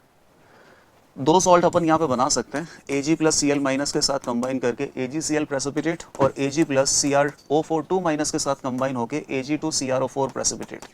सॉल्यूशन में अपने पास 0.1 मोलर Cl- आयन से एंड 0.001 मोलर क्रोमेट आयन से, और यहाँ पर अपने पास Ag+ या सॉलिड AgNO3 सॉल्यूशन में डिसॉल्व कर रहे हैं। AgNO3 सॉल्यूशन में कंप्लीटली डिसॉल्व होगा, डिसॉल्व होने के बाद वो Ag+ आयन सॉल्यूशन में हमें देगा। तो ये कंडीशन जिस सॉल्ट के लिए सेटिस्फाई होगा वो वाला सॉल्ट यहाँ पे प्रेसिपिटेट करेगा। सॉल्ट तो दोनों ही प्रेसिपिटेट हो सकते हैं, लेकिन पहला कौन से करेगा ये सवाल है। तो पहले किसका प्रेसिपिटेट बनेगा, अब Ag+ अपन ग्रेजुअली डाल रहे हैं, तो इन दोनों सॉल्ट के प्रेसिपिटेशन के लिए जितना Ag+ का अमाउंट रिक्वायर्ड है वो हमें निकालना पड़ेगा इस कंडीशन से। और Ag+ का अमाउंट जिसके लिए कम रिक्वायर्ड होगा तो वो पहले से प्रेसिपिटेट होकर बाहर आ जाएगा, और जिसके प्रेसिपिटेशन के लिए Ag+ का अमाउंट ज़्यादा रिक्वायर्ड होगा फिर वो बाद में प्रेसिपिटेट होगा। तो हमें बस इतना चेक करना है कि कौन से सॉल्ट के लिए Ag+ का कितना अमाउंट रिक्वायर्ड होगा। तो AgCl के लिए पहले देख लेते हैं। For AgCl solid, AgCl solid के सॉल्युबिलिटी का केमिकल रिएक्शन क्या होगा, Ag+ aqueous plus Cl- aqueous. और AgCl सॉलिड के प्रेसिपिटेशन के कंडीशन क्या है कि QSP इसका KSP से बड़ा होना चाहिए। QSP क्या होता है, आयनिक प्रोडक्ट, और आयनिक प्रोडक्ट या रिएक्शन क्वेश्चन क्यों बोलो, एक्सप्रेशन तो इक्विलिब्रियम कांस्टेंट K के जैसा ही होता है। क्या होगा इसका एक्सप्रेशन, QSP Ag+ की इक्विलिब्रियम या फिर Ag प्लस का जो कॉन्सेंट्रेशन है प्लस Cl माइनस का जो कॉन्सेंट्रेशन है पावर 1, मतलब इन दोनों की कॉन्सेंट्रेशन का मल्टीप्लिकेशन ही आ गया, और इन दोनों की कॉन्सेंट्रेशन का मल्टीप्लिकेशन करेंगे तो Q मिलेगा, और Q का वैल्यू अगर K से ज़्यादा है तो AgCl प्रेसिपिटेट हो जाएगा। तो इसकी वैल्यू KSP से ज़्यादा होनी चाहिए, और AgCl के लिए KSP हमें दे रखा है 1.7 इंटू 10⁻⁻10। ओके, सॉल्व करते हैं। सॉल्यूशन में ऑलरेडी Cl माइनस की कॉन्सेंट्रेशन कितनी है 0.1 मोलर, तो Ag प्लस की कॉन्सेंट्रेशन जो रिक्वायर्ड होगी for the precipitation of AgCl it will B 0.1 का डिवाइड करो, ये हो जाएगा 1.7 इंटू 10⁻⁹ मोलर। Ag प्लस की बहुत ही कम कॉन्सेंट्रेशन चाहिए, इतनी कम कॉन्सेंट्रेशन पे ही AgCl प्रेसिपिटेट होना स्टार्ट हो जाएगा। अब देखते हैं Ag2CrO4 के प्रेसिपिटेशन के लिए कितना Ag प्लस चाहिए, तो इसके लिए भी हमें इसकी इक्वेशन लिखनी पड़ेगी। Ag2CrO4 सॉलिड, और इसके सॉल्युबिलिटी की इक्वेशन क्या होगी कि ये थोड़ा बहुत भी डिसॉल्व होगा तो क्या बनेगा Ag plus aqueous 2 times plus क्रोमेडाइन। QSP अगर इसका KSP से बड़ा हो जाता है तो ये प्रेसिपिटेट बनेगा, और QSP का एक्सप्रेशन KSP के जैसे ही होता है, कितना होगा Ag प्लस आयन की concentration raise to power 2 multiplied by chromate ion की कॉन्सेंट्रेशन रेस टू पावर 1, और QSP की वैल्यू इसके KSP से ज़्यादा होनी चाहिए। सिल्वर क्रोमेट का KSP दे रखा 1.9 इंटू 10⁻12, 1.9 इंटू 10⁻12, और क्रोमेट आयन की कॉन्सेंट्रेशन कितनी है सॉल्यूशन में 0.001, ये 10⁻³ इधर जाएगा तो कितना हो गया ये 1.9 इंटू 10⁻⁹, इसको हम क्या लिख देंगे 19 इंटू 10⁻10। Ag प्लस की कॉन्सेंट्रेशन का स्क्वायर, Ag प्लस की कॉन्सेंट्रेशन का स्क्वायर, तो Ag प्लस की कॉन्सेंट्रेशन इसके रूट से ज़्यादा होना चाहिए, इसका रूट आ जाएगा 10⁻5 मल्टीप्लाइड बाई 19 का स्क्वायर रूट कितना होगा 4.4 ऐसा समथिंग होगा।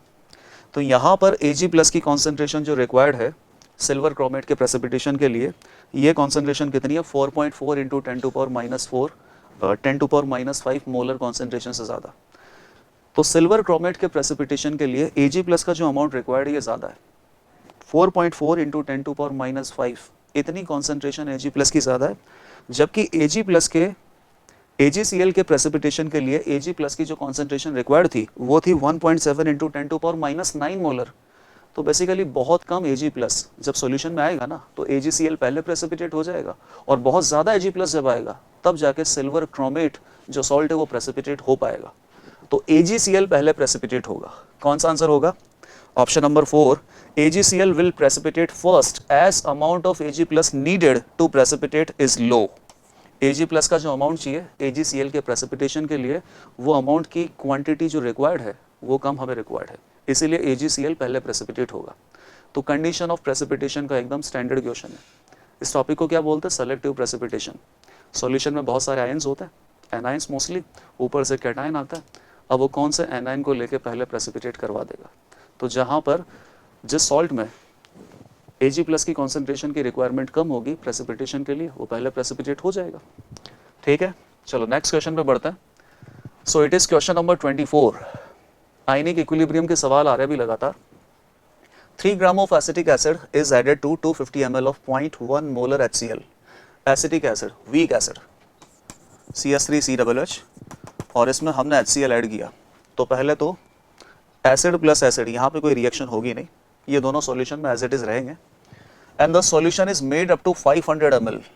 अच्छा 3 ग्राम है ना इसका, तो इसका मोलर मास होता है 60 ग्राम, तो ये कितना हो गया 1/20 मोल, और मिलीमोल में करना है तो 1000 से मल्टीप्लाई कर दो, 1000 मल्टीप्लाइड बाई 1/20, ये हो जाएगा 50 मिलीमोल इस सॉल्यूशन में प्रेजेंट है। पहले एक्सप्लोर कर लेते हैं कि यहाँ पे एसिड और मतलब दोनों एसिड है तो दोनों एसिड सॉल्यूशन में कितना प्रेजेंट है। CH3COOH तो 50 मिलीमोल प्रेजेंट है, HCl कितना प्रेजेंट है, सॉल्यूशन का वॉल्यूम है 250 मिलीलीटर, वॉल्यूम को मोलारिटी से मल्टीप्लाई करेंगे तो सॉल्यूट के मोल आ जाएंगे, तो 250 मल्टीप्लाइड बाई 0.1 इसका आ जाएगा 25 मिलीमोल। 25 मिलीमोल HCl है, 50 millimole CH3COOH which is a weak acid. ये सॉल्यूशन का वॉल्यूम फिलहाल तो कितना है 250 ml। अब क्या किया, solution is made to 500 ml, मतलब इसमें वाटर ऐड किया होगा, फाइनली इसका जो सॉल्यूशन है वो 500 ml वॉल्यूम का बन गया होगा। To 20 ml of this solution, अब ये सॉल्यूशन तो 500 ml है, सॉल्यूशन तो 500 ml है, बट इसका 20 मिलीलीटर आपको इस्तेमाल करना है बस। 20 मिलीलीटर अगर हमें इसका इस्तेमाल करना है तो 500 ml में से 20 मिलीलीटर इस्तेमाल करना है, मतलब इसका 1/25 पार्ट इस्तेमाल करना है, 25वां हिस्सा। तो उस हिस्से में CH3COOH और HCl इन दोनों एसिड का भी 25वां हिस्सा ही आपको मिलेगा। तो जो 20 ml सॉल्यूशन होगा इसमें CH3COOH और HCl का 25th पार्ट यहाँ पे मिलेगा। तो CH3COOH ओरिजिनल सॉल्यूशन में 50 मिलीमोल था, अब इसका 25th पार्ट, तो 50 ml का 25th पार्ट क्या होगा 2 मिलीमोल, और इसका 25 मिलीमोल इसमें था, तो इसका 25th part that means 1 millimole HCl अब इस 20 मिलीलीटर सॉल्यूशन में होगा। एसिटिक एसिड होगा 2 मिलीमोल, HCl होगा 1 मिलीमोल। 20 ml सॉल्यूशन के अंदर फाइनली हम यहाँ तक पहुँच गए। To 20 ml of this solution 1/2 ml of base is added. अच्छा, बेस है 1/2 मिलीलीटर, वॉल्यूम दे रखा है और इसकी कॉन्सेंट्रेशन 5 मोलैरिटी दे रखी है और सोडियम हाइड्रोक्साइड बेस का नाम है। एसिड का ये जो सॉल्यूशन है इसमें बेस मिक्स करेंगे तो क्या होगा, एसिड बेस न्यूट्रलाइजेशन होगा।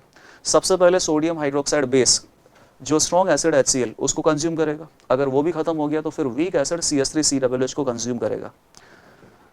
एसिड और बेस के न्यूट्रलाइजेशन से सॉल्ट बनेगा, और अगर एसिड और बेस दोनों कंप्लीटली कंज्यूम हो गए तो फिर केवल सॉल्ट होगा, सॉल्ट हाइड्रोलिसिस के फॉर्मूले लगेंगे।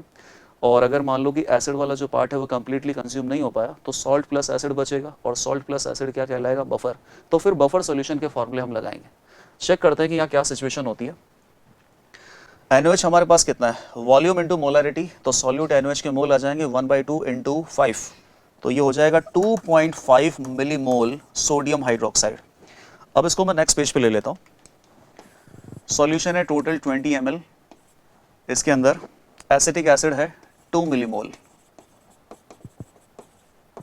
HCl है 1 मिलीमोल और 2.5 मिलीमोल NaOH हम यहाँ पे मिक्स कर रहे हैं। तो सबसे पहले NaOH बेस एसिड HCl को कंज्यूम करेगा, रिएक्शन बैलेंस कर लेते हैं। OH minus consumes H plus H2O, बाकी सॉल्ट NaCl, और फिर ये एसिटिक एसिड के साथ रिएक्शन करेगा। OH minus consumes H plus, तो यहाँ से क्या बनेगा H2, बाकी Na प्लस आयन और CH3COO minus ion, sodium acetate, ये सॉल्ट हमारे पास रह गया।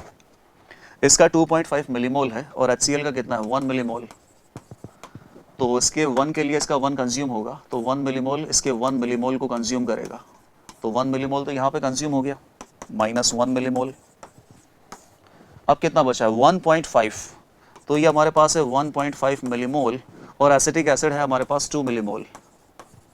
ओके, बेस सोडियम हाइड्रोक्साइड के 1 मोल को एसिटिक एसिड का 1 मोल चाहिए, तो 1.5 को कितना चाहिए 1.5, लेकिन ये तो 2 दे रखा है, तो ये हो गया अपने पास एक्सेस, तो ये हो गया अपने पास लिमिटिंग रिएजेंट, ये तो कंप्लीटली कंज्यूम हो जाएगा, तो ये कितना बचेगा 0, और इसका 1.5 इसके 1.5 को कंज्यूम करेगा, तो 2 मिलीमोल में से 1.5 मिलीमोल अगर आप हटा दोगे तो एसिड का कितना बचेगा 0.5 मिलीमोल एसिटिक एसिड यहाँ पे बच जाएगा। 1 मोल से सॉल्ट का 1 मोल बनता है, तो 1.5 मिलीमोल से सॉल्ट का भी कितना बन जाएगा 1.5 मिलीमोल सॉल्ट। तो फाइनली सॉल्यूशन में बचा गया, एक तो अपने पास 0.5 मिलीमोल एसिटिक एसिड बच गया, प्लस 1.5 मिलीमोल सोडियम एसिटेट बच गया। तो ये क्या बन गया, वीक एसिड अपने पास प्रेजेंट है और इसी वीक एसिड का स्ट्रॉन्ग बेस के साथ सॉल्ट है, ये तो बफर बन गया, acidic buffer. Acidic buffer, acidic buffer बन गया, तो एसिडिक बफर का जो पीएच का फॉर्मूला है वो अप्लाई करना ही पड़ेगा। चेक कर लेते हैं, सवाल में पूछा गया finally the pH of the solution, वही पूछा है, इस बफर सॉल्यूशन का पीएच कितना होगा। एसिटिक एसिड का पीके हमें 4.7 दे रखा है, log 3 का वैल्यू 0.4771 हमें यूज करना है। तो एसिडिक बफर के पीएच का सीधा फॉर्मूला अगर पता है तो डायरेक्ट अप्लाई करो, आंसर आएगा। पीएच का क्या फॉर्मूला होता है एसिडिक बफर के लिए, पीके प्लस लॉग सॉल्ट की कॉन्सेंट्रेशन डिवाइडेड बाय एसिड की कॉन्सेंट्रेशन। पीके कितना दे रखा है 4.75 दे रखा है एसिटिक एसिड के लिए, लॉग सॉल्ट का कॉन्सेंट्रेशन कितना होगा, सॉल्ट के मोल अपॉन सॉल्यूशन का वॉल्यूम। सॉल्ट के मोल अपने पास कितने हैं 1.5 और सॉल्यूशन का वॉल्यूम, वॉल्यूम वैसे कितना हो गया 20 ml सॉल्यूशन का वॉल्यूम है, वैसे वॉल्यूम से कुछ फर्क पड़ेगा नहीं, वॉल्यूम नीचे भी आने वाला है। और एसिड की कॉन्सेंट्रेशन कितनी है, एसिड हमारे पास है 0.5 मिलीमोल डिवाइडेड बाय सॉल्यूशन का वॉल्यूम कितना है 20 मिलीलीटर। तो वॉल्यूम की टर्म ऊपर भी आ गई, वॉल्यूम की टर्म नीचे भी आ गई, वो वैसे भी कट जानी थी, मोल अपॉन मोल भी कर सकते थे। 1.5 में 0.5 का डिवाइड लगेगा तो ये हो जाएगा log 3, और ये 4.75 हमें पहले से दे रखा है, तो 4.75 में 0.4771 ये ऐड करेंगे तो सॉल्यूशन की पीएच हमें मिलेगी। और यहाँ पर अपने पास सॉल्यूशन का पीएच कितना आ जाएगा 4.75 और इसमें log 3 0.477, इसका ऐड कर दो आप, ये ऑलमोस्ट 712 4.227 सॉरी 5.227 तो आंसर आ जाएगा 5.22। और इस तरीके से आंसर हमें देना 5.22, वैसे 5.227 को आप क्या लिख दोगे 5.23 लिख दोगे, तो सवाल का आंसर हो जाएगा 5.23। अगर बफर सॉल्यूशन की पीएच का फॉर्मूला हमें पता है तो सीधा ही आंसर आ जाता।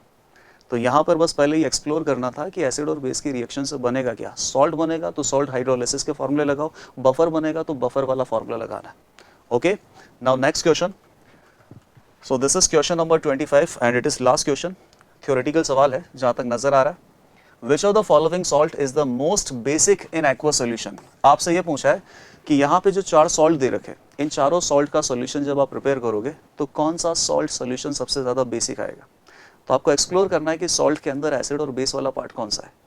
सबसे ज़्यादा बेसिक सॉल्यूशन तब बनेगा जब सॉल्ट में बेस स्ट्रॉन्ग बेस होगा। सॉल्ट में बेस वाला पार्ट कैसा होगा, स्ट्रॉन्ग बेस से आने वाला, तो वो सॉल्यूशन सबसे ज़्यादा बेसिक बनेगा। जैसे मान लो पहला अगर आप एक्सप्लोर करो एल्यूमिनियम ट्राइसाइनाइड, तो उसमें क्या रहा होगा एल्यूमिनियम हाइड्रोक्साइड प्लस HCN, ये दोनों एसिड और बेस रहे होंगे, ये भी वीक है ये भी वीक है। CS3COH और KOH, ये आंसर ही आ गया, KOH अपने पास स्ट्रॉन्ग बेस है। तो ये जो सॉल्ट है इसमें बेस वाला पार्ट डोमिनेंट है, तो सॉल्ट का जो सॉल्यूशन है वो सबसे ज़्यादा बेसिक आएगा। लेकिन बाकी दो भी चेक कर लेते हैं। वैसे ऑप्शन नंबर 20 करेक्ट आंसर। इसमें क्या होगा FeCl3 में FeOH whole thrice plus HCl, base यहाँ पे भी वीक है। और लेड एसिटेट में क्या हो सकता है, जैसे मान लीजिए कि लेड हाइड्रोक्साइड प्लस CS3COH, तो सबसे ज़्यादा स्ट्रॉन्ग बेस इन चारों केसेस में ऑप्शन नंबर 2 में ही है। Option number 2 which is potassium acetate, इसमें एसिटिक एसिड और पोटेशियम हाइड्रोक्साइड। पोटेशियम हाइड्रोक्साइड इन चारों केस में सबसे अच्छा स्ट्रॉन्ग बेस है, तो ये जो सॉल्ट का सॉल्यूशन है यही सॉल्ट सॉल्यूशन सबसे ज़्यादा बेसिक आएगा। Okay, so these are the 25 questions from the topics chemical, equilibrium and thermodynamics. ये सभी 25 सवाल प्रीवियस ईयर जेईई मेंस के थे, और इन सभी सवालों को हमने कुछ इस तरीके से सेलेक्ट किया था कि इससे आपके टॉपिक्स जो चैप्टर्स हैं इनके सारे कॉन्सेप्ट कवर हो जाएं। और ऐसे ही सवाल हमने यहाँ पे डिस्कस किए जो बार बार जेईई मेन में आपसे पूछे जाते हैं। तो इस सेशन को आप बहुत अच्छे से देखना, और यहाँ पर जितने भी सवाल डिस्कस किए गए इनको वापस से एक बार प्रैक्टिस करना, ताकि आपकी प्रिपरेशन और बेहतर हो सके। Okay, thank you very much.